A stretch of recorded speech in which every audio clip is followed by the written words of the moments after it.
ಮನುಷ್ಯನ ವೈಚಾರಿಕ ವಿಕಾಸವು ಪ್ರಶ್ನೆಗಳ ಸಾಹಸವಾಗಿದೆ.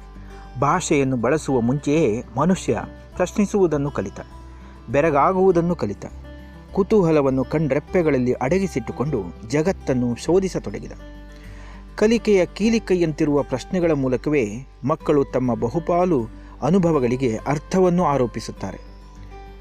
ವಿಜ್ಞಾನಿಗಳ ಜೊತೆ ಮಾತನಾಡುವ, ಅವರನ್ನು ಪ್ರಶ್ನಿಸುವ, ಅವರೊಂದಿಗೆ ಜಗತ್ತನ್ನು ಅರ್ಥ ಮಾಡಿಕೊಳ್ಳುವ ಪ್ರಯತ್ನವಾಗಿ ಭಾರತ ಜ್ಞಾನ ವಿಜ್ಞಾನ ಸಮಿತಿ ಕರ್ನಾಟಕವು ವಿದ್ಯಾರ್ಥಿ ವಿಜ್ಞಾನಿ ಸಂವಾದವನ್ನು ಆಯೋಜಿಸುತ್ತಿದೆ. ವಿದ್ಯಾರ್ಥಿ ವಿಜ್ಞಾನಿ ಸಂವಾದದ ಈ ಮಾಲಿಕೆಯ ಇನ್ನೊಂದು ಸಂಚಿಕೆಗೆ ತಮಗೆಲ್ಲರಿಗೂ ಸ್ವಾಗತ. ಡಾಕ್ಟರ್ ಸಮೀರಾ ಅವರು ವನ್ಯಜೀವಿ ವಿಜ್ಞಾನದ ವಿದ್ಯಾರ್ಥಿ. ಅವರು ಬಿಳಿಗಿರಿ ರಂಗನ ಬೆಟ್ಟಕ್ಕೆ ನನ್ನ ಮರುಪಯಣ ಅಂತಾನೆ ಅವರು ಇವತ್ತಿನ ವೆಬಿನಾರ್ ಅನ್ನ ಅದರ ಶೀರ್ಷಿಕೆಯನ್ನು ಇಟ್ಟುಕೊಂಡಿದ್ದಾರೆ. ಅವರಿಗೆ ಅದು ಮರುಪಯಣ, ನಮಗೆ ಇದು ಮೊದಲನೇ ಪಯಣ. ಒಂದು ಪರಿಸರದ ಅಪಾರ ತಿಳುವಳಿಕೆಗೆ ಆ ದಾರಿಯಲ್ಲಿ ನಮ್ಮ ಒಂದು ಹೊಸ ಪಯಣವನ್ನ ನಿಮ್ ಜೊತೆ ನಾವು ಆರಂಭಿಸ್ತಿದ್ದೀವಿ. ಡಾಕ್ಟರ್ ಸಮೀರಾ ಅವರು ತಮ್ಮ ಮಾಸ್ಟರ್ಸ್ ಡಿಗ್ರಿಯನ್ನ, ಸ್ನಾತಕೋತ್ತರ ವಿದ್ಯಾಭ್ಯಾಸವನ್ನ ವನ್ಯಜೀವಿ ವಿಜ್ಞಾನ ಮತ್ತು ಅದರ ಸಂರಕ್ಷಣೆಯ ಮೇಲೆ ಮಾಡಿರುವವರು. ಅವರು ಬಿಳಿಗಿರಿ ರಂಗನ ಬೆಟ್ಟಕ್ಕೆ ಹೋಗಿರೋದು ಮತ್ತು ಅಲ್ಲಿ ಅವರ ಕೆಲಸಗಳನ್ನ ಆರಂಭಿಸಿರೋದು 2005 ನಂತರ. ಈ ಕಾರಣಕ್ಕಾಗಿ ಈ ಪಯಣ ಇದೇ ಹಾದಿಯಲ್ಲಿ ಒಂದು ಪರಿಸರದ ಪಯಣವಾಗಿ, ಒಂದು ನಿಸರ್ಗದ ಜೊತೆ ಬದುಕುವ, ಅದ್ರ ಜೊತೆ ಉಸಿರಾಡುವ, ಅದ್ರ ಜೊತೆ ಮಾತನಾಡುವ ಒಂದು ಪಯಣವಾಗಿ ಅವರು ಇದುವರೆಗೂ ಮುಂದುವರಿಸಿಕೊಂಡು ಬಂದಿದ್ದಾರೆ. ಆ ನಂತರ ಅವರ ಸ್ನಾತಕೋತ್ತರ ವಿದ್ಯಾಭ್ಯಾಸದ ನಂತರ ಅವರು ತಮ್ಮ PhD ಗಾಗಿ ಕಾಜಾಣಗಳನ್ನ ಆರಿಸಿಕೊಂಡ್ರು. ಕಾಜಾಣದ ಹಾಡುಗಳ ಕುರಿತು ಅವರು ಬಿಳಿಗಿರಿ ರಂಗನ ಬೆಟ್ಟಕ್ಕೆ ಹೋಗಿರೋದು ಕೂಡ ಹಕ್ಕಿಗಳ ಹಾಡನ್ನ ಹಿಂಬಾಲಿಸಿಕೊಂಡೇ ಹೋದವರು. ಆನಂತರ ಅವರು ಕಾಜಾಣ ಅನುಕರಿಸಲಿಕ್ಕೆ ಬಹಳ ಪ್ರಸಿದ್ಧವಾಗಿರುವಂತ ಕಾಜಾಣದ ಕುರಿತು ಅವರು ಅಧ್ಯಯನ ಪ್ರಾರಂಭಿಸಿದ್ರು. ಕಾಜಾಣ ನಮ್ಮಲ್ಲಿರುವ ಅನೇಕರಿಗೆ, ಸಾಹಿತ್ಯ ಪ್ರಿಯರಿಗೂ ಗೊತ್ತು, ಹಾಗೆ ನಿಸರ್ಗ ಪ್ರಿಯರಿಗೂ ಗೊತ್ತು. ಸಾಹಿತ್ಯ ಪ್ರಿಯರಿಗೆ ಯಾಕೆ ಗೊತ್ತು ಅಂತ ಹೇಳಿದ್ರೆ, ಕುವೆಂಪು ಅವರ ಉದಯರವಿ ಪ್ರಕಾಶನದ ಮೊದಲನೇ ಪುಟದ ಅವರು ಪ್ರಕಟಪಡಿಸುವ ಎಲ್ಲಾ ಪುಸ್ತಕದ ಮೊದಲನೇ ಪುಟದೊಳಗಡೆ ಕಾಜಾಣ ಚಿತ್ರ ಇರ್ತಿದೆ. ಅದರಿಂದ ಕಾಜಾಣ ಹಕ್ಕಿ ನಮ್ಮ ಸಾಂಸ್ಕೃತಿಕ ಸ್ಮೃತಿಯಲ್ಲಿ ಅದು ಅಚ್ಚೊತ್ತಿದೆ, ನಮ್ ಜೊತೆಗೆ ಇದೆ. ಅದು ನಮ್ ತಿಳುವಳಿಕೆ ಏನೇನೋ ಒಂದು ಬೇರೆ ಬೇರೆ ರೂಪದ ಚಿತ್ರವಾಗಿ, ಒಂದು ಸ್ಮೃತಿ ಚಿತ್ರವಾಗಿ, ಗತಿಬಿಂಬವಾಗಿ ಇರುವಂತ ಹಕ್ಕಿ ಅದು. ಆ ಕಾಜಾಣಗಳು ಅನುಕರಿಸಲಿಕ್ಕೆ ಬಹಳ ಪ್ರಸಿದ್ಧ. ಆ ಕಾಜಾಣದ ಕುರಿತು ಅಧ್ಯಯನವನ್ನು ಅವರು ಮುಂದುವರಿಸಿದ್ರು. ತಮ್ಮ PhD ಅನ್ನು ಪಡೆದು ಅದರಲ್ಲೂ ಆ ರಾಕೆಟ್ ಬಾಲದ ಕಾಜಾಣದ ಅನುಕರಣೆ ಮತ್ತು ಅವುಗಳ ಜೀವನ ಕ್ರಮ ಇವುಗಳನ್ನೆಲ್ಲ ಅಭ್ಯಾಸ ಮಾಡ್ಲಿಕ್ಕಾಗಿ ಅವರು ಮೈಕ್ ಹಿಡಿದು ಕಾಡು ಮೇಡುಗಳಲ್ಲಿ ಅಲಿದ್ರು. ಬಿಳಿಗಿರಿ ರಂಗನ ಬೆಟ್ಟವು ಸೇರಿದಂತೆ ಅನೇಕ ಕಡೆ ಕಾಡಿನೊಳಗಡೆ ನಿಸರ್ಗದ ಒಡನಾಟದಲ್ಲಿ ತಮ್ಮ ಅಧ್ಯಯನವನ್ನ ಮುಂದುವರಿಸಿದ್ರು.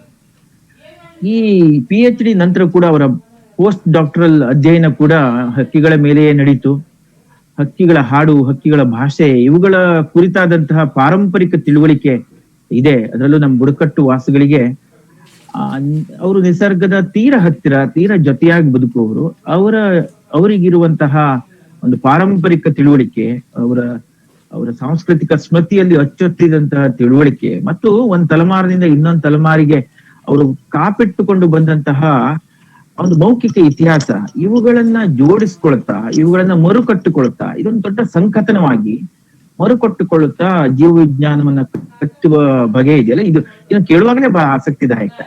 ಒಬ್ಬರು ಜೀವ ವಿಜ್ಞಾನಿ ಹೀಗೆ ಒಂದು ಸಾಂಸ್ಕೃತಿಕ ಸ್ಮೃತಿಯನ್ನ, ಒಂದು ಸಾಮಾಜಿಕ ನೆಲೆಯನ್ನ ಎಲ್ಲವನ್ನ ಬಟ್ಟೆಯನ್ನ ನೇಯ್ದ ಹಾಗೆ ಒಂದು ಹೆಣಿಗೆ ಮಾಡುತ್ತಾ ಜೋಡಿಸ್ಕೊಳ್ತಾ ಹೋಗಿರುವ ಈ ಸಂಕಥನ, ಇದನ್ನ ಕೇಳೋಕೆ ಬಹಳ ಆಸಕ್ತಿದಾಯಕವಾಗಿದೆ. ಹೀಗೆ ಅವರು ತಮ್ಮ ಅಧ್ಯಯನವನ್ನ ಭಾಷಾಶಾಸ್ತ್ರಜ್ಞರಾದಂತಹ ಡಾಕ್ಟರ್ ಆಂಗ್ ಸಿ ಅವರ ಜೊತೆ ಸೇರ್ಕೊಂಡು, ಇದು ಮತ್ತು ಆಸಕ್ತಿದಾಯಕವಾದ್ದು, ಒಂದು ಭಾಷಿಕ ವಿಜ್ಞಾನವನ್ನ, ಒಂದು ವನ್ಯಜೀವಿ ವಿಜ್ಞಾನವನ್ನು, ಒಂದು ಸಾಂಸ್ಕೃತಿಕ ತಿಳುವಳಿಕೆಯನ್ನು, ಗ್ರಹಿಕೆಯನ್ನ ಒಟ್ಟು ಸೇರಿಸಿಕೊಳ್ಳುತ್ತಾ ಅವರ ಮೂಲ ಉದ್ದೇಶವಾದಂತಹ ಈ ವನ್ಯಜೀವಿ ಸಂರಕ್ಷಣೆ ಮತ್ತು ವನ್ಯಜೀವಿಯ ಪ್ರೀತಿಯನ್ನ ಪಸರಿಸುವಂತಹ ಕೆಲಸವನ್ನ ಅವರು ಮುಂದುವರಿಸಿದ್ರು. ಈಗಲೂ ಕೂಡ ಅವರು ನಿಸರ್ಗದ ಜೊತೆ ಇದ್ದಾರೆ. ಹಾಗೆ ನಮ್ಮ ಸಾಂಸ್ಕೃತಿಕ ಸ್ಮೃತಿಯನ್ನ ಹೆಕ್ಕಿ ತೆಗೆಯುವಂತಹ ಅಪಾರವಾದಂತಹ ತಿಳುವಳಿಕೆಯನ್ನ ಅದರಿಂದ ಪಡೆದು ಮತ್ತೆ ಅದನ್ನ ಪುನರ್ ಕಟ್ಟುವಂತಹ ಮರು ಸಂಘಟಿಸುವಂತಹ ಕೆಲಸದಲ್ಲಿ ತೊಡಗಿದ್ದಾರೆ. ಅವರು ಪುನರಚಿತ್ ಅಂತ ಹೇಳುವಂತ ಸಂಸ್ಥೆಯ ಜೊತೆ ಚಾಮರಾಜನಗರ ಜಿಲ್ಲೆಯ ಯುವಕರು ಮತ್ತು ಕೃಷಿಕರ ಜೊತೆ ಅವರ ಜೊತೆ ಸೇರಿಕೊಂಡು ಈ ವನ್ಯಜೀವಿ ಸಂರಕ್ಷಣೆ, ಪರಿಸರದ ಪ್ರೀತಿ, ನಿಸರ್ಗದ ಜೊತೆ ಅದರ ನಿಯಮಗಳ ಜೊತೆ ಬದುಕುವಂತಹ ದೊಡ್ಡ ಮನುಷ್ಯ ಪ್ರೀತಿಯ ಕೆಲಸದಲ್ಲಿ ಅವರು ತೊಡಗಿದ್ದಾರೆ.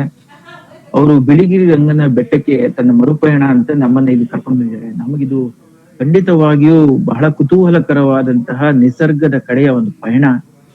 ಡಾಕ್ಟರ್ ಸಮೀರಾ ಅವರನ್ನ ಮತ್ತೆ ನಿಮ್ಮೆಲ್ಲರನ್ನ ಮತ್ತೊಮ್ಮೆ ವಿದ್ಯಾರ್ಥಿ ವಿಜ್ಞಾನಿ ಸಂವಾದಕ್ಕೆ ನಾನು ಸ್ವಾಗತಿಸ್ತಾ ಡಾಕ್ಟರ್ ಸಮೀರಾ ಅವರ ಮಾತುಗಳನ್ನ ಕೇಳಿಸ್ಕೊಳ್ಳೋಣ. ಆ ನಂತರ ಅವ್ರ ಜೊತೆ ನಾವು ಮಾತನಾಡೋಣ ಅಂತ ಹೇಳ್ತಾ, ಡಾಕ್ಟರ್ ಸಮೀರಾ. ತುಂಬಾ ಥ್ಯಾಂಕ್ಸ್ ಉದಯ್ ಅವರೇ ಅಂತ ಕರಿಬೋದಾ? ಓ ಖಂಡಿತ ಮೇಡಮ್, ಖಂಡಿತ. ತುಂಬಾ ಥ್ಯಾಂಕ್ಸ್. ಎಲ್ಲರಿಗೂ ನಮಸ್ಕಾರ. ತುಂಬಾ ಖುಷಿ ಆಯ್ತು ನನಗೆ BGVS ಇಂದ ಈ ಅವಕಾಶ ಬಂತು. ಅವಾಗ ಕನ್ನಡ ನನ್ನ ಮಾತೃಭಾಷೆ ಅಲ್ಲ, ಅದಕ್ಕೆ ಏನಾದ್ರೂ ತಪ್ಪಿದ್ರೆ ದಯವಿಟ್ಟು ಕ್ಷಮಿಸಿ ಮತ್ತು ಸಹಾಯ ಮಾಡಿ. ಕೆಲವೊಂದು ಪದಗಳು ನನಗೆ ಕನ್ನಡ ಗೊತ್ತಿಲ್ಲ ಅಂದ್ರೆ ದಯವಿಟ್ಟು ಸಹಾಯ ಮಾಡಿ. ಪ್ರಯತ್ನ ಪಡ್ತೀನಿ, ನೋಡೋಣ. ಸೊ ಪ್ರೆಸೆಂಟೇಶನ್ ಶುರು ಮಾಡೋಣ.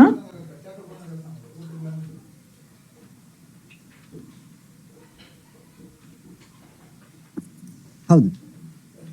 ಹಾ,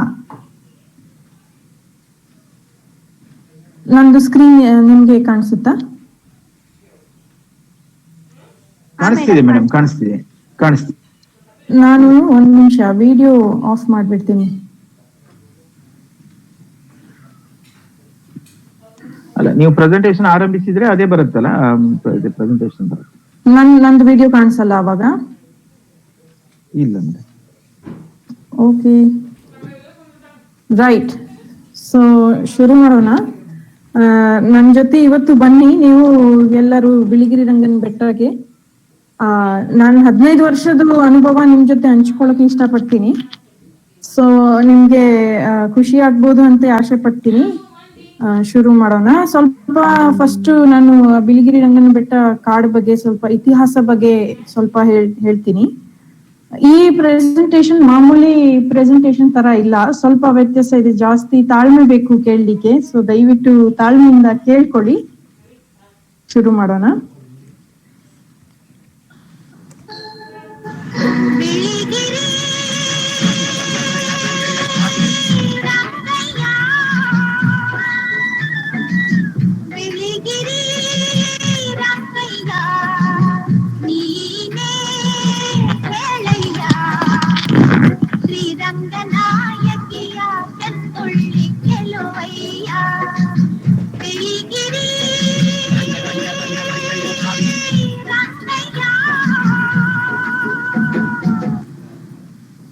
ಸೊ ಈ ಹಾಡು ನೀವು ಕೇಳಿರ್ತೀರಾ, ಶರಪಂಜರ ಅಂತ ಒಂದು ತುಂಬಾ ಫೇಮಸ್ ಆಗಿ ಕನ್ನಡ ಫಿಲ್ಮ್ ಇತ್ತು, ಅದರದ್ದು ಹಾಡು. ಬಿಳಿಗಿರಿ ರಂಗನ ಬೆಟ್ಟ ಹೆಸರು ಯಾಕೆ ಬಂತಂದ್ರೆ, ಬಿಳಿ ಅಂತ ಕಾಣುತ್ತೆ ದೂರದಿಂದ, ಇದು ಒಂದು ಬರೆ ಅಂತ ಹೇಳ್ತೀವಿ, ಕಾಣುತ್ತೆ. ಏನಾದ್ರೂ ಪ್ರೆಸೆಂಟೇಶನ್ ಅಲ್ಲಿ ತೊಂದರೆ ಇದ್ರೆ ನನ್ಗೆ ದಯವಿಟ್ಟು ಸೂಚನೆ ಕೊಡಿ. ಇಲ್ಲ, ಯಾಕಂದ್ರೆ ನನ್ಗೆ ಗೊತ್ತಾಗಲ್ಲ. Thank you. ಸೊ ಬಿಳಿಗಿರಿ ಅಂತ, ಇದು ಬೆಳ್ಳಾಗಿ ದೂರದಿಂದ ಬಿಳಿ ಬಣ್ಣದು ಇದು ಬರೆ ಕಾಣುತ್ತೆ, ಅದಕ್ಕೆ ಬಿಳಿಗಿರಿ ಅಂತ ಹೆಸರು ಬಂತು. ಮತ್ತೆ ಯಾವಾಗ್ಲೂ ಮಂಜು ಕಟ್ಕೊಳ್ಳುತ್ತೆ, ಅದಕ್ಕೆ ಕೂಡ ಹೆಸರು ಬಂದಿರ್ಬೋದು ಅಂತ ಹೇಳ್ತಾರೆ. ಇನ್ನೊಂದು ಕಾರಣಕ್ಕೆ ಇದು ಏನಕ್ಕೆ ಫೇಮಸ್ ಆಗಿದೆ ಅಂದ್ರೆ, ಇಲ್ಲಿ ರಂಗನಾಥ ಸ್ವಾಮಿ ದೇವಸ್ಥಾನ ಇದೆ, ಎಲ್ಲರಿಗೆ ಗೊತ್ತಿರುತ್ತೆ ಅದ್ರ ಬಗ್ಗೆ. ಸೊ ಇದು ಹೆಸರು ಬಗ್ಗೆ, ಹೆಸರು ಹೇಗೆ ಬಂತು, ಬಿಳಿಗಿರಿ ರಂಗನ ಬೆಟ್ಟ ಹೆಸರು ಏನಕ್ಕೆ ಬಂತು ಅಂತ ಇದರ ಅರ್ಥ.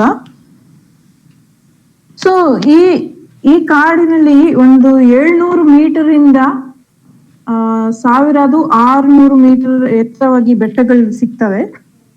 ಈ ಎತ್ತರದ ಇಷ್ಟೊಂದು ವ್ಯತ್ಯಾಸದಿಂದ ಅಲ್ಲಿ ಅರಣ್ಯ ಪ್ರಕಾರಗಳು ತುಂಬಾ ಇದೆ. ಹುಲ್ಲುಗಾವಲಿಂದ ಶೋಲಾ ಕಾಡು ಅಂತ ನಾವು ಹೇಳ್ತೀವಿ, ಅದು ಬೆಟ್ಟ ತುದಿ ಮೇಲೆ ಸಿಗುತ್ತೆ. ತುಂಬಾ ಅಪರೂಪದ ಕಾಡು ಅರಣ್ಯ ಪ್ರಕಾರ ಅದು. ಎಲ್ಲ ರೀತಿ ಕಾಡು ಈ ಬಿಳಿಗಿರಿ ರಂಗನ್ ಹಿಲ್ಸ್ ಅಥವಾ BR ಹಿಲ್ಸ್ ಇನ್ನು ಮುಂದೆ ಅಂತ ಕರಿತೀನಿ, ಅಲ್ಲಿ ಸಿಗುತ್ತೆ. ಇದರಿಂದ ಅಡಿ ಜೀವ ವೈವಿಧ್ಯ ತುಂಬಾನೇ ಹೆಚ್ಚಿಗೆ ಆಗಿದೆ ಈ ಕಾಡಿನಲ್ಲಿ. ಆ ಕಾಡಂತಿದೆ, ಪ್ರತಿದಿನ ಏನಾದ್ರೂ ಹೊಸ ಸಿಗುತ್ತೆ. 15 ವರ್ಷದಿಂದ ನಾನು ಇಲ್ಲಿ ಕೆಲಸ ಮಾಡ್ತಾ ಇದ್ದೀನಿ, ಇನ್ನು ಹೋಗಿದ್ರೆ ಏನಾದ್ರು ಹೊಸದು ಖಂಡಿತ ಸಿಕ್ಕೇ ಸಿಗುತ್ತೆ. ಸೊ ಇಲ್ಲಿ ಕಾಡು ಬಿಟ್ರೆ ಇನ್ನು ಸ್ಥಳೀಯ ಬುಡಕಟ್ಟು ಜನಗಳ ಇದ್ದಾರೆ. ಸೋಲಿಗರು ಅಂತ ಕರೀತಾರೆ ಅವರು, ಸೋಲಿಗರು ಅಂತ ನಾವು ಕರಿತೀವಿ ಅವ್ರ ಹೆಸರು. ಸೋಲಿಗ ಏನಕ್ಕೆ ಅಂದ್ರೆ ಅವ್ರದ್ದು ಕ್ರಿಯೇಷನ್ ಮಿತ್ಸ್ ಅಂತ ನಾವು ಹೇಳ್ತೀವಿ. ಅವ್ರದ್ದು ನಂಬಿಕೆ ಇದೆ, ಅವರು ಬಿದಿರು ಸೊಳ್ಳೆಯಿಂದ ಸೃಷ್ಟಿಯಾಗಿದ್ದಾರೆ ಅವ್ರ ಜಾತಿ, ಅದಕ್ಕೆ ಸೋಲಿಗ ಅಂತ ಅವ್ರ ಹೆಸರು. ಅವ್ರ ಬಗ್ಗೆ ಸ್ವಲ್ಪ ತಿಳ್ಕೊಳ್ಳೋಣ.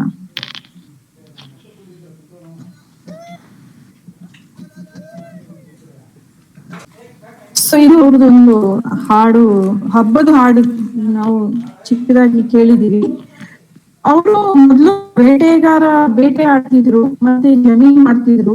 ಹಗುಳೆ ಅಂತ ನಾವು ಹೇಳ್ತೀವಿ. ಒಂದೊಂದು ಜಾಗದಲ್ಲಿ ಬಿಟ್ಬಿಟ್ಟು 3-4 ವರ್ಷ ಒಂದ್ ಜಾಗದಲ್ಲಿ ಜಮೀನ್ ಮಾಡಿ ಕಾಡು ಒಳಗಡೆ ಜೋಳ ಆಗಿ ಹಿಂಗೇನೇನೋ ವ್ಯವಸಾಯ ಮಾಡಿ ಆಮೇಲೆ ಬೇರೆ ಜಾಗಕ್ಕೆ ಹೋಗ್ತಿದ್ರು. ಸೊ ಬಟ್ 1972 ನಲ್ಲಿ ವೈಲ್ಡ್ ಲೈಫ್ ಪ್ರೊಟೆಕ್ಷನ್ ಆಕ್ಟ್ ಅಂತ ಒಂದು ಕಾಯ್ದೆ ಬಂದ್ಮೇಲೆ ಅವ್ರದ್ದು ಈ ಜೀವನ ಶೈಲಿಗೆ ತುಂಬಾ ಬದಲಾವಣೆ ಆಯ್ತು. ಅವ್ರಿಗೆ ಅವಾಗ ರೀಸೆಟಲ್ ಮಾಡಿ ಒಂದೇ ಜಾಗದಲ್ಲಿ ಇರ್ಬೇಕು ಅಂತ ಅವರು ಗುಡಿಸಲು ಮನೆ ಎಲ್ಲ ಬೆಂಕಿ ಹಾಕಿ ಅರಣ್ಯ ಇಲಾಖೆ ಅವರು ಅವ್ರಿಗೆ ಒಂದೇ ಜಾಗದಲ್ಲಿ ಬಂದ್ಬಿಟ್ಟು ಸೆಟಲ್ ಮಾಡಿದ್ರು. ಇವಾಗ ಅವರು ಒಂದು ಚಿಕ್ಕ ಹಳ್ಳಿ ಅಂತೆ ನಾವು ಹೇಳ್ಬೋದು, ಬಟ್ 30-40 ಕುಟುಂಬ ಒಂದೊಂದ್ ಜಾಗದಲ್ಲಿ ಅವರು ಇರ್ತಾರೆ. ಪೋಡು ಅಂತ ಕರೀತಾರೆ ಆ ಜಾಗಕ್ಕೆ. ಸೊ ಅವರು ಕಾಡು ಜೊತೆ ತುಂಬಾ ಆಳವಾದ ಸಂಬಂಧ ಇದೆ. ಇಲ್ಲಿ ನೀವು ನೋಡಿದ್ರೆ ಒಂದು ಮರ ಕಾಣ್ತಾ ಇದೆ ಸ್ಕ್ರೀನ್ ಅಲ್ಲಿ, ಅದು ಅವರು ಮೇನ್ ದೇವ್ರು, ಪ್ರಮುಖ ದೇವ್ರು. ಅವರು ದೊಡ್ಡ ಸಂಪಿಗೆ ದೇವ್ರು ಅಂತ ಕರೀತಾರೆ. ಅದು ತುಂಬಾ 300-400 ವರ್ಷ ಹಳೆ ಮರ. ಯಾರಿಗೆ ಗೊತ್ತಿಲ್ಲ ಎಕ್ಸಾಕ್ಟ್ ಅದ್ರದ್ದು ಏಜ್ ಗೊತ್ತಿಲ್ಲ. ಇದೇ ರೀತಿ ಅವರು ಅದು ದೇವಸ್ಥಾನ ಇದೆಯಲ್ಲ, ಸೊ ದೇವಸ್ಥಾನ ಜೊತೆನೆ ಅವರು ಸಂಬಂಧ ಬೆಳೆಸ್ಕೊಂಡಿದ್ದಾರೆ. ಬಟ್ ಅವರು ಕಾಡಲ್ಲಿ ಇರೋ ದೇವ್ರಿಗೆ ಅವರು ಮರ್ತಿಲ್ಲ. ಅವರು ನಂಬಿಕೆಯಲ್ಲಿ ರಂಗನಾಥ ಸ್ವಾಮಿ ಅವ್ರ ದೇವ್ರ 3ನೇ ಹೆಂಡತಿ ಒಬ್ರು ಸೋಲಿದ್ರು ಹುಡುಗಿ, ಕುಸುಮಲೆ ಅಂತ ಅವಳ ಹೆಸರು. ಅದರಿಂದ ಆಡಿ ರಂಗನಾಥ ಸ್ವಾಮಿ ದೇವರು ಅವ್ರಿಗೆ ಭಾವ ಆಗ್ಬೇಕು. ಅದಕ್ಕೆ ದೇವಸ್ಥಾನಕ್ಕೆ ಜಾತ್ರೆ ಇದ್ದಾಗ ಅವರು ಪ್ರತಿ ವರ್ಷ ಬಿಟ್ಟಿ ಸೇವೆ ಮಾಡ್ತಾರೆ, ಭಾವ ಆಗ್ಬೇಕಲ್ಲ, ಅದರಿಂದ ಆಡಿ. ಈಗ ವೈಲ್ಡ್ ಲೈಫ್ ಪ್ರೊಟೆಕ್ಷನ್ ಆಕ್ಟ್ ಅಂತೂ 1972 ಬಂತು. ಆಮೇಲೆ 74ನಲ್ಲಿ ಸ್ಯಾಂಕ್ಚುರಿ ಅಂತ ಡಿಕ್ಲೇರ್ ಆಯ್ತು BR ಹಿಲ್ಸ್ ಏರಿಯಾ. ಆವಾಗ ಇನ್ನು ಅವ್ರ ಜೀವನ ಶೈಲಿಗೆ ಬದಲಾವಣೆ ಆಯ್ತು. ಯಾಕೆಂದ್ರೆ ಅವರು ಕಾಡಿಗೆ ಹೋಗೋದು, ಬೇಟೆ ಆಡೋದು, ಮತ್ತೆ ಅವರು ಚಿಕ್ಕದಾಗಿ ಒಂದು ಬೆಂಕಿ ಹಾಕ್ತಿದ್ರು ಪ್ರತಿ ವರ್ಷ, ತರಗು ಬೆಂಕಿ ಅಂತ ಹೇಳ್ತಿದ್ರು. ಅದ್ರ ಬಗ್ಗೆ ಇನ್ನು ಮುಂದೆ ಮಾತಾಡೋಣ. ಅದೆಲ್ಲ ಅವರು ಪ್ರಾಕ್ಟೀಸಸ್ ಎಲ್ಲ ಬ್ಯಾನ್ ಆಯ್ತು. ಇನ್ನೂ ಬದಲಾವಣೆ ಆಯ್ತು. ಅವ್ರ ಕಾಡ್ ಜೊತೆ ಅವ್ರ ಸಂಬಂಧ ಇನ್ನೂ ಬದಲಾವಣೆ ಆಯ್ತು ಇದು ಕಾನೂನು ಎಲ್ಲ ಬಂದ್ಮೇಲೆ. ಬಟ್ 2006ನಲ್ಲಿ ಫಾರೆಸ್ಟ್ ರೈಟ್ಸ್ ಆಕ್ಟ್ ಅಂತೆ ಆದಿವಾಸಿಗಳಿಗೆ ಹಕ್ಕುಗಳು ವಾಪಸ್ ಕೊಡ್ಲಿಕ್ಕೆ ಇನ್ನೊಂದು ಒಂದು ಕಾನೂನು ಬಂತು. ಅದರಿಂದ ಆಡಿ 2010ನಲ್ಲಿ BR ಹಿಲ್ಸ್ ಹುಲಿ ಯೋಜನೆಯಲ್ಲಿ ಹುಲಿ ಸಂರಕ್ಷಿತ ಕಾಡು ಅಂತಾನು ಡಿಕ್ಲೇರ್ ಆಯ್ತು.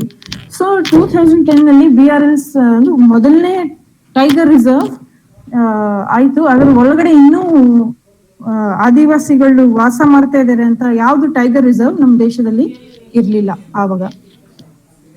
ಸೊ ಅದು ಒಂದು ಯುನೀಕ್ ಫೀಚರ್ ಈ ಜಾಗದು. ಪೊಲಿಟಿಕಲ್ ಇತಿಹಾಸ ನೋಡ್ಬೇಕಾದ್ರೆ ಅವ್ರಿಗೆ ನಾವು ಕಾಡ್ ಅಂತೀವಿ, ಬಟ್ ಅದು ಅವ್ರಿಗೆ ಮನೆ ಅಂತೆ ಇರುತ್ತೆ ಅಲ್ವಾ.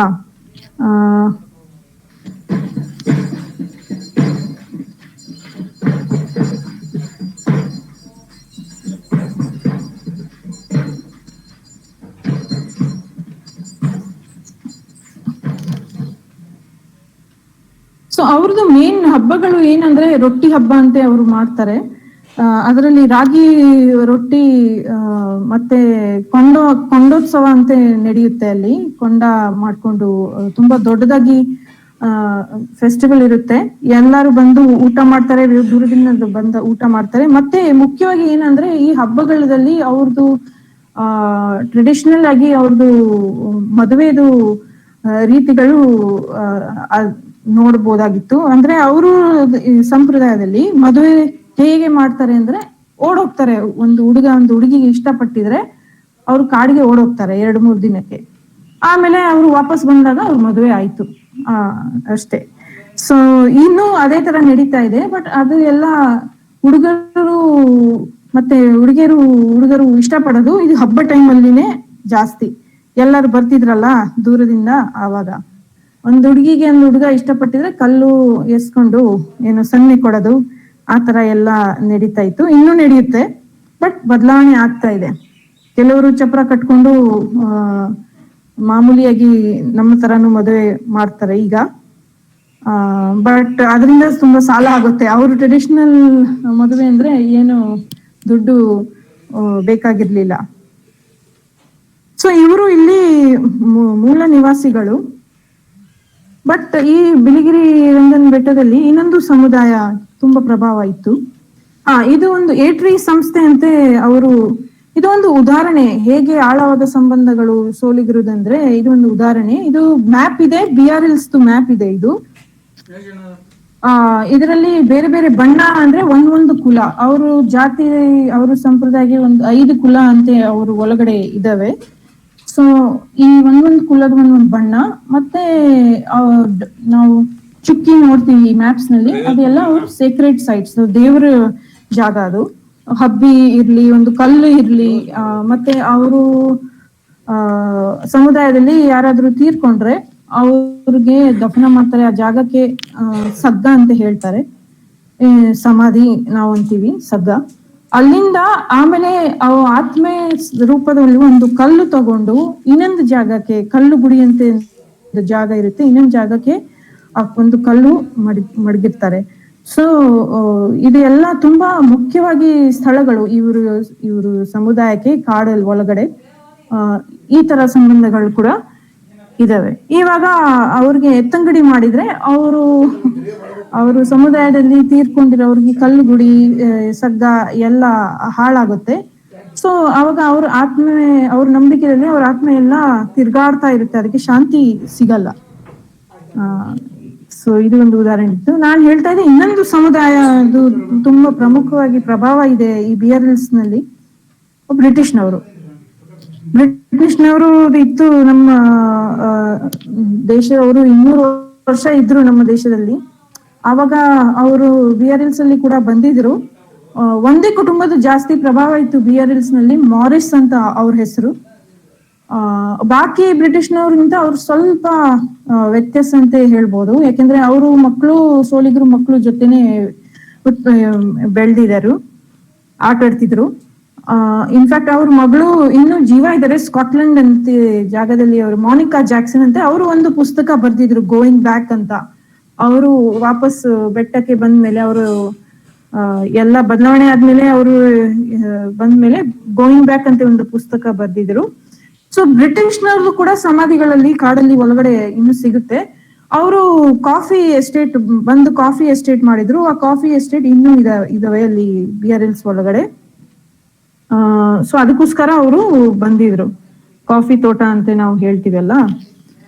ಬಟ್ ಬ್ರಿಟಿಷ್ನವರು, ಈ ಮಾರಿಸ್ ಕುಟುಂಬ ಅಲ್ಲ, ಬಟ್ ಜನರಲ್ ಆಗಿ ಬ್ರಿಟಿಷ್ನವರು ಅವರು ಹೋದ್ರು.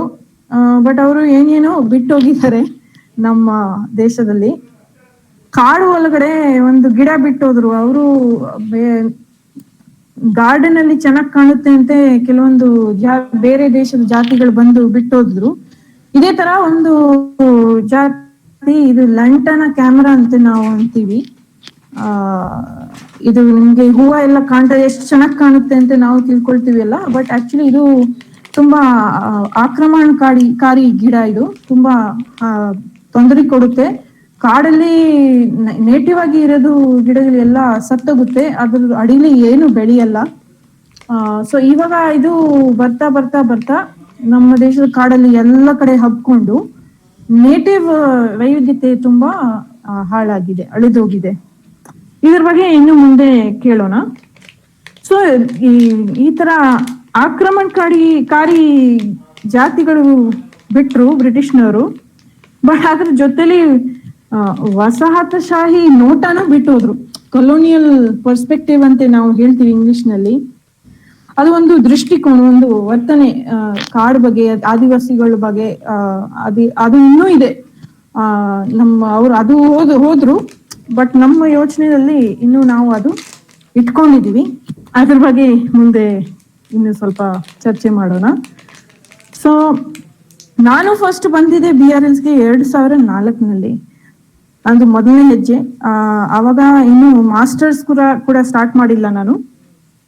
ಒಂದು ಏಟ್ರಿ ಅಂತ ಸಂಸ್ಥೆ ಇದೆ ಬೆಂಗಳೂರಿನಲ್ಲಿ, Ashoka trust for research in ecology and the environment ಅಂತ.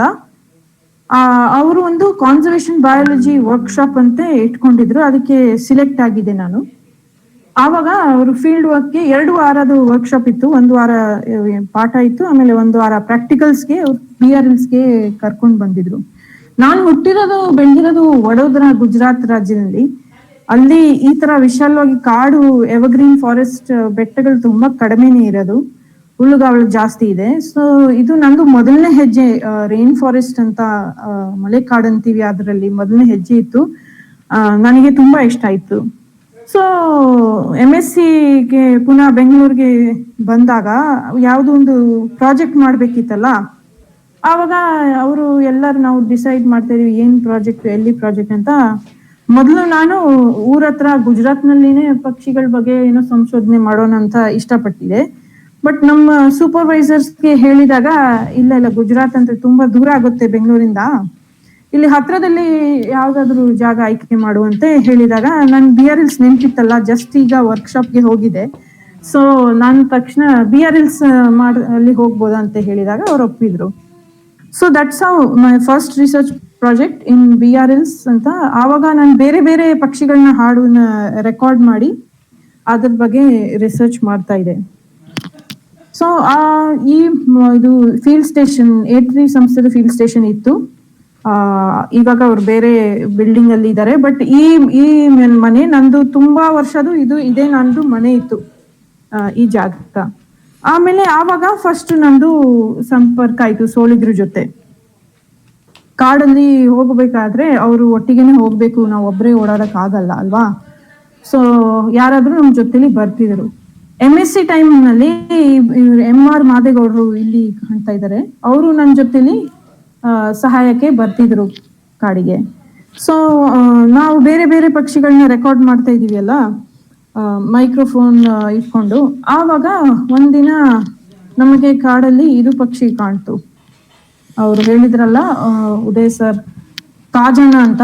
ಭೀಮರಾಜ್ ಕೂಡ ಕೇಳ್ತಾರೆ ಕೆಲವರು, ಬಟ್ ಸೋಲಿಗರು ಇದಕ್ಕೆ ದೊಡ್ಡ ಕರಳಿ ಅಂತ ಕರೀತಾರೆ, ದೊಡ್ಡ ಕರಳಿ.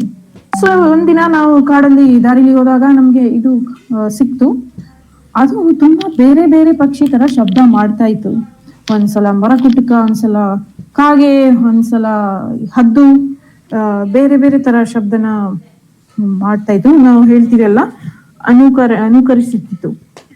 ತುಂಬಾ ಆಶ್ಚರ್ಯ ಆಯ್ತು ನಮ್ಗೆ, ಏನಕ್ಕೆ ಈ ತರ ಪಕ್ಷಿ ಈ ತರ ಮಾಡ್ತಾ ಇದೆ. ನಾವು ತುಂಬಾ ಹೊತ್ತು ಅದನ್ನೇ ಕೇಳ್ಕೊಂಡು ನಿಂತಿದೀವಿ. ಆಮೇಲೆ MR ಮಾದೇಗೌಡರು ನಮ್ ಜೊತೆಲಿ ಇದ್ರಲ್ಲ, ಅವರು ಒಂದು ಜೋಕ್ಸ್ ಮಾಡಿದ್ರು. ಏನ್ ಮೇಡಮ್ ನೋಡಿ, ಈ ಪಕ್ಷಿ ಎಲ್ಲರ ಪಕ್ಷಿ ಬಗ್ಗೆ PhD ಮಾಡ್ತಾ ಇದೆ, ನೀವು ಇದ್ರ ಬಗ್ಗೆ PhD ಮಾಡಿ ಮುಂದೆ ಅಂತ. ನಾವು ಸುಮ್ನೆ ಜೋಕ್ಸ್ ಅಂತ ತಿಳ್ಕೊಂಡು ನಗಾಡ್ಕೊಂಡು ಮುಂದೆ ಬಂದ್ಬಿಟ್ಟಿದೀವಿ. ಆಮೇಲೆ ಮರ್ತ್ ಬಿಟ್ಟಿದೀವಿ ಇದ್ರ ಬಗ್ಗೆ. ಹೇಗೋ ಹೇಳ್ತಾರೆ ಅಲ್ಲ, ಹಣೆ ಬರ. ನಾನ್ ನಿಜವಾಗ್ಲೂ ಇದ್ರ ಬಗ್ಗೆನೆ PhD ಮಾಡಕ್ಕೆ ಬಂದೆ ವಾಪಸ್ BRLsಗೆ. ಸೊ ಈ ಪಕ್ಷಿ ತುಂಬಾನೇ ಅದ್ಭುತವಾಗಿದೆ. ಬೇರೆ ಬೇರೆ ಪಕ್ಷಿದು ಶಬ್ದನ ಮಿಮಿಕ್ರಿ ಮಾಡುತ್ತೆ. ಏನಕ್ಕೆ ಮಾಡುತ್ತೆ ಅಂತ ಅರ್ಥ ಮಾಡ್ಲಿಕ್ಕೆ ನಂದು ತುಂಬಾ ವರ್ಷ ಹೋಗಿದೆ. ಇನ್ನು ಕೆಲವೊಂದು ಮಾತ್ರ ಉತ್ತರ ಸಿಕ್ಕಿದೆ, ಕೆಲವೊಂದು ಇನ್ನೂ ಮಾಡ್ಬೇಕು ಅಂತ ಅನ್ಸುತ್ತೆ. ಸ್ವಲ್ಪ ಈ ಪಕ್ಷಿ ಬಗ್ಗೆ ಕೇಳೋಣ. ಮಾಮೂಲಿಯಾಗಿ ಈ ತರ ಹಾಡುತ್ತೆ.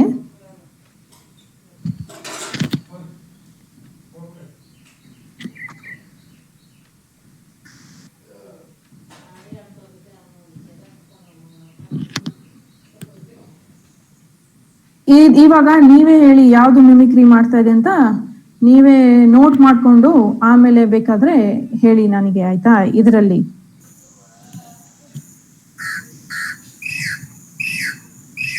ಹಾಗೆ ಹೌದಲ್ವಾ?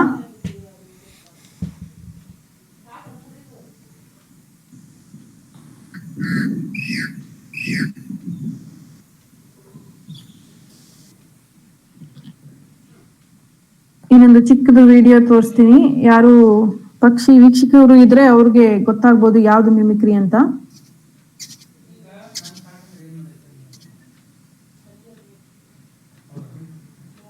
ಸೊ ಈ ತರ ನಾನು ಪ್ರತಿದಿನ ಒಂದು ರೆಕಾರ್ಡರ್ ಮತ್ತೆ ಮೈಕ್ರೋಫೋನ್ ಇಟ್ಕೊಂಡು ಅದ್ರ ಹಿಂದೆ ಹಿಂದೆ ಓಡಾಡ್ತಾ ಇದ್ದೆ. ಈಗ ಜರ್ನಲಿಸ್ಟ್ ಇರ್ತಾರಲ್ಲ, ನಾವು ಪಾಪರಾತ್ಸಿ ಅಂತೀವಿ, ಆ ತರ ನಾನು ಈ ಪಕ್ಷಿಗೆ ಜರ್ನಲಿಸ್ಟ್ ಆಗಿ ಒಂಥರ ಹಿಂದೆ ಹಿಂದೆ ಓಡಾಡೋದು ಯಾವಾಗ್ಲೂ. ಸರ್ ಏನಾದ್ರು ಹೇಳಿ ಹೇಳಿ ಸರ್, ಮೇಡಮ್ ಏನೋ ಒಂದು ಮಾತು ಕೊಡಿ ಅಂತ, ಆ ತರ ಓಡಾಡೋದು.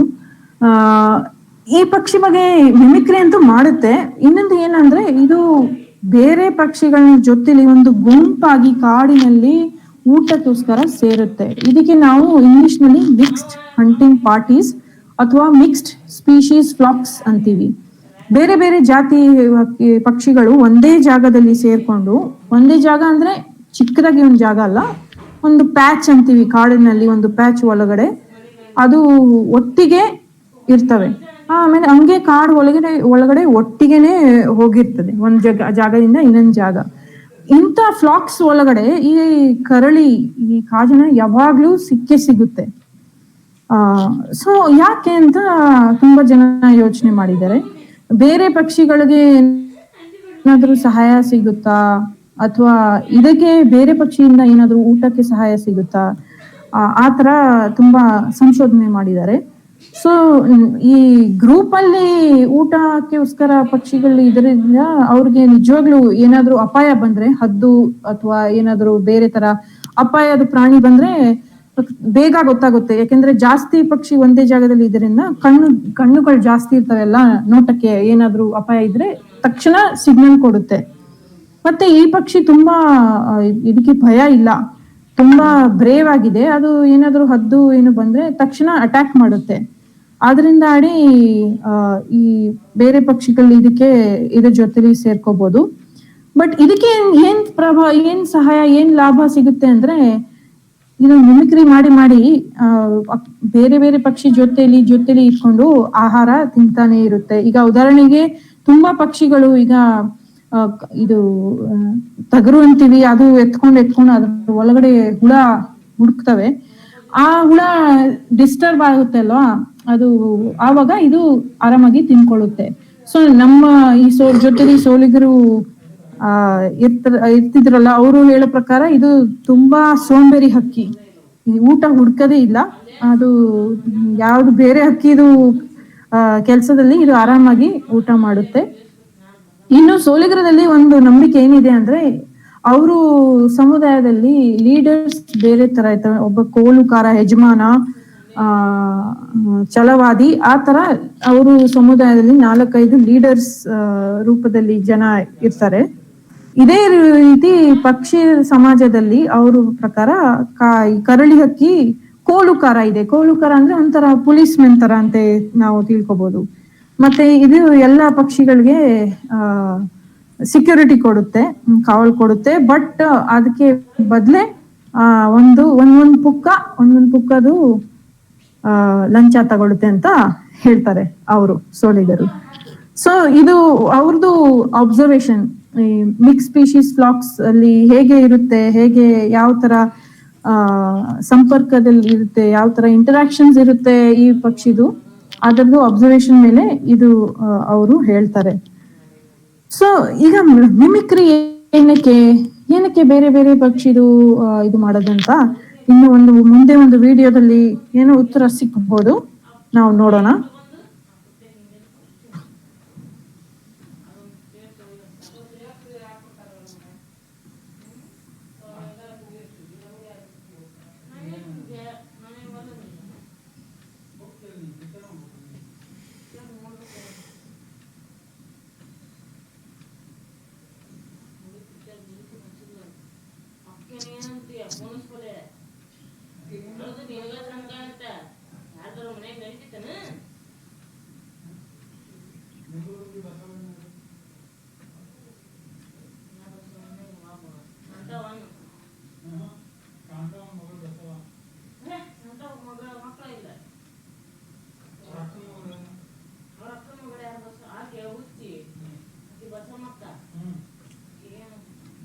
ವಿಡಿಯೋನಲ್ಲಿ ಒಂದು ಕರಳಿ ಹಕ್ಕಿ ಇದೆ, ಒಂದು ಮರಕುಟ್ಕ ಇದೆ.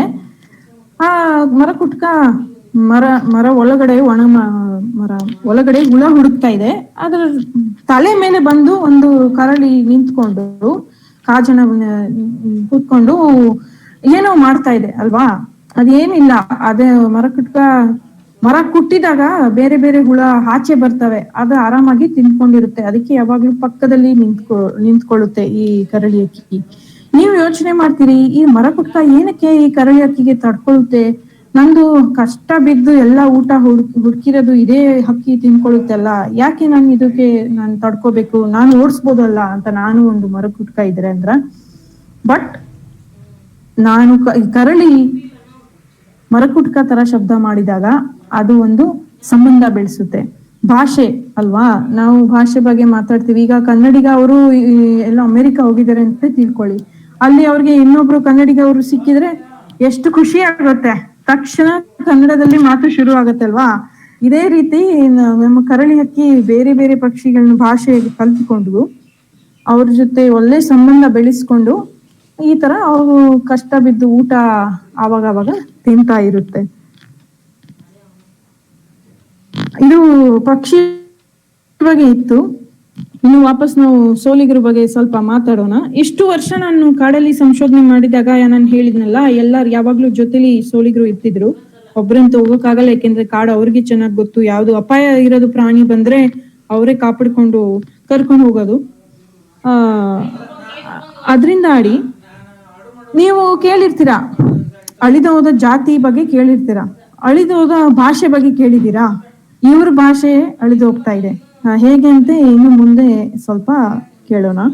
ನಮ್ಗೆ ಈಗ ನಾನ್ ಪಕ್ಷಿ ಬಗ್ಗೆ ಸಂಶೋಧನೆ ಮಾಡಕ್ಕೆ ಬಂದಾಗ ನನ್ಗೆ ಅವ್ರ ಭಾಷೆಯಲ್ಲಿ ಪಕ್ಷಿದ ಹೆಸರು ಗೊತ್ತಾಗ್ಬೇಕಿತ್ತಲ್ಲ ಇಲ್ಲಿ. ಯಾಕೆಂದ್ರೆ ನಾನು ಅವ್ರ ಕಾಡಲ್ಲಿ ಅವ್ರ ಜೊತೆಲಿ ಹೋದಾಗ ಯಾವ ಪಕ್ಷಿ ಇದು, ನಾನು ಸಂಶೋಧನೆ ಏನ್ ಮಾಡ್ತಿದ್ದೀನಿ ಅಂತ ಹೇಗೆ ಅರ್ಥ ಮಾಡ್ಕೊಳ್ಳೋದು ಅಲ್ವಾ. ಸೊ ಅದೇ ಫಸ್ಟ್ ನಾನು ಅವ್ರ ಭಾಷೆಯಲ್ಲಿ ಅವರು ಪಕ್ಷಿಗಳ ಬಗ್ಗೆ ಏನೇನ್ ಹೆಸರು ಇದೆ, ಏನೇನು ಕತೆ ಇದೆ, ಅದೆಲ್ಲ ಫಸ್ಟ್ ನಾವು ತಿಳ್ಕೊಳ್ಳೋಕೆ ಪ್ರಯತ್ನ ಪಟ್ಟಿದ್ವಿ. ಈ ತರ ಮಾಡ್ತಾ ಮಾಡ್ತಾ ನಮ್ಗೆ ಅರ್ಸಾಯ್ತಂದ್ರೆ ಏನಂದ್ರೆ ಅವ್ರ ಭಾಷೆ ಒಳಗಡೆ ಅವರು ಸಾಂಪ್ರದಾಯಿಕ ಜ್ಞಾನ ತುಂಬಾನೇ ಇಟ್ಕೊಂಡಿದೆ. ಪರಿಸರ ಬಗ್ಗೆ, ಕಾಡು ಬಗ್ಗೆ, ಅವರು ಜಾನಪದದ ಒಳಗಡೆ. ಸೊ ಅದ್ರ ಬಗ್ಗೆ ನಾವು ತುಂಬಾ ಕೆಲಸ ಮಾಡಿದೀವಿ, ಪ್ರಯತ್ನ ಮಾಡ್ತಾ ಇದೀವಿ. ಉದಯ್ ಸರ್ ಹೇಳಿದಾಗೆ ಔನ್ಸಿ ಅಂತ ಒಬ್ರು ಜೊತೆ ಕೊಲಾಬರೇಟ್ ಮಾಡಿ ಅದ್ರ ಬಗ್ಗೆ ಸ್ವಲ್ಪ ಹೇಳ್ತೀನಿ ಇವಾಗ. ಇವರು ಔನ್ಸಿ ಅವರು ಸೋಲಿಗ ಭಾಷೆ ಬಗ್ಗೆ PhD ಮಾಡ್ಲಿಕ್ಕೆ ಬಂದಿದ್ರು. ಭಾಷೆ ಸಂಶೋಧಕರು ಮೊದಲನೇದಾಗಿ ಏನಂದ್ರೆ ಒಂದು ನಿಘಂಟು ಪಬ್ಲಿಷ್ ಮಾಡಕ್ಕೆ ಇಷ್ಟಪಡ್ತಾರೆ. ಸೊ ಅದಕ್ಕೋಸ್ಕರ ತುಂಬಾ ಪದಗಳು ಅವರು ಕಲೆಕ್ಟ್ ಮಾಡ್ತಿದ್ರಲ್ವಾ ಸೋಲಿಗ ಭಾಷೆದು. ನನ್ನ ಹತ್ರ ಆಲ್ರೆಡಿ ತುಂಬಾ ಪದಗಳಿತ್ತು, ಯಾಕೆಂದ್ರೆ ನಾನು ಕಾಡಲ್ಲಿ ಅವ್ರ ಜೊತೆ ಕೆಲಸ ಮಾಡಿ ಕೆಲವೊಂದು ನಾನು ಕಲ್ತ್ಕೊಂಡಿದ್ದೆ. ನಾನು ಕೆಲ್ಸಕ್ಕೋಸ್ಕರ ಕಲ್ತ್ಕೊಂಡಿದ್ದೆ ಫಸ್ಟ್.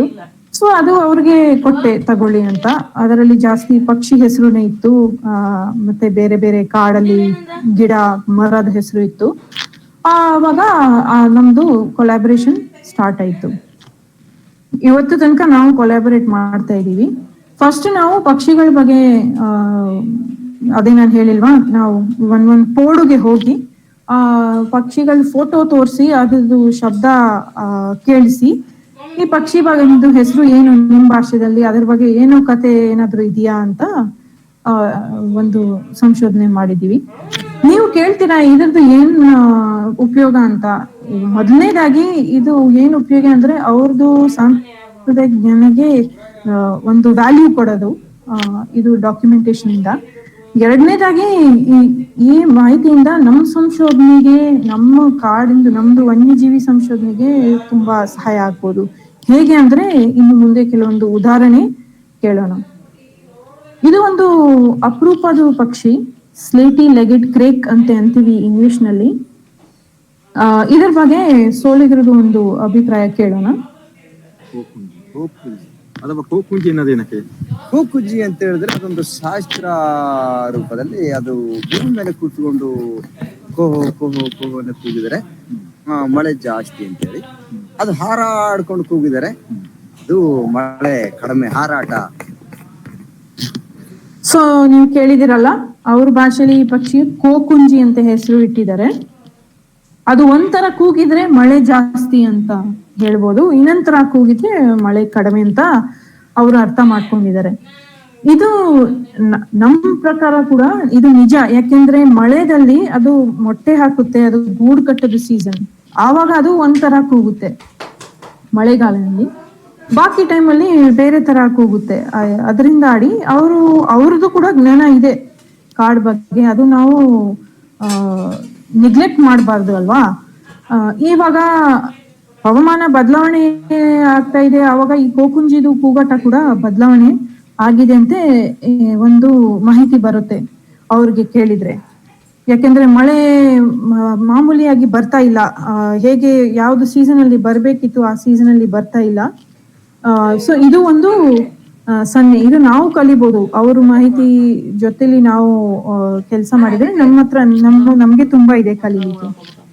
ಇದೇ ರೀತಿ ಇನ್ನೊಂದು ಒಂದು ಪಕ್ಷಿ ಇದೆ, ಗ್ರೇಟ್ ಇಂಡಿಯನ್ ಹಾರ್ನ್ಬಿಲ್ ಅಂತೀವಿ ನಾವು. ಇದು BRLs ಅಲ್ಲಿ ಇಲ್ಲ ಅಂತ ತುಂಬಾ ಜನ ಹೇಳಿದ್ರು, ಪೇಪರ್ಸ್ ಕೂಡ ಇದ್ರ ಬಗ್ಗೆ ಪಬ್ಲಿಷ್ ಆಗಿದೆ. BRLs ತುಂಬಾ ವಿಚಿತ್ರ ಕಾಡು, ಅದರಲ್ಲಿ ಈ ಹಾರ್ನ್ಬಿಲ್ಸ್ ಇಲ್ಲ ಅಲ್ವಲ್ಲ ಯಾಕೆ ಅಂತ. ಈಗ ಬರ್ಡ್ ವಾಚರ್ಸ್ ಮತ್ತೆ ಬರ್ಡ್ ಎಂಥೂಸಿಯಸ್ ಅದೆಲ್ಲ ನಾವು ಹೇಳ್ತೀವಿ, ಅವ್ರಿಗೆಲ್ಲ ಹೋಗಿ ಸರ್ವೆ ಮಾಡಿದಾಗ ಅವ್ರಿಗೆ ಸಿಕ್ಲಿಲ್ಲ ತುಂಬಾ ವರ್ಷದಿಂದ. ಬಟ್ ಯಾರು ಸೋಲಿಗರಿಗೆ ಕೇಳಿಲ್ಲ. ಯಾಕೆ ಕೇಳಿಲ್ಲ? ಯಾಕೆಂದ್ರೆ ಅವ್ರಿಗೆ ಹೆಸರು ಗೊತ್ತಿಲ್ಲಲ್ಲ, ಯಾವ ಪಕ್ಷಿ ಬಗ್ಗೆ ಕೇಳ್ಬೇಕು ಅಂತ ಗೊತ್ತಿಲ್ಲ, ಅವರು ಫೋಟೋ ತೋರಿಸಿಲ್ಲ. ನಾವು ಕೂಡ ಮೊದಲನೇ ಕೆಲಸ ಮಾಡಿದಾಗ ನಾವು ತೋರಿಸಿಲ್ಲ, ಯಾಕೆಂದ್ರೆ ನಮ್ಗೆ ಲಿಟ್ರೇಚರ್ ಸರ್ವೆ ಮಾಡಿದಾಗ ಇದು ಪಕ್ಷಿನೇ ಇಲ್ಲ ಅಂತೆ ಕಾಡಲ್ಲಿ ಅಂತ ನಮ್ಗೆ ಗೊತ್ತಿರ್ಲಿಲ್ಲ ಅಲ್ವಾ, ಅದಕ್ಕೆ ನಾವು ಕೂಡ ಕೇಳಿಲ್ಲ.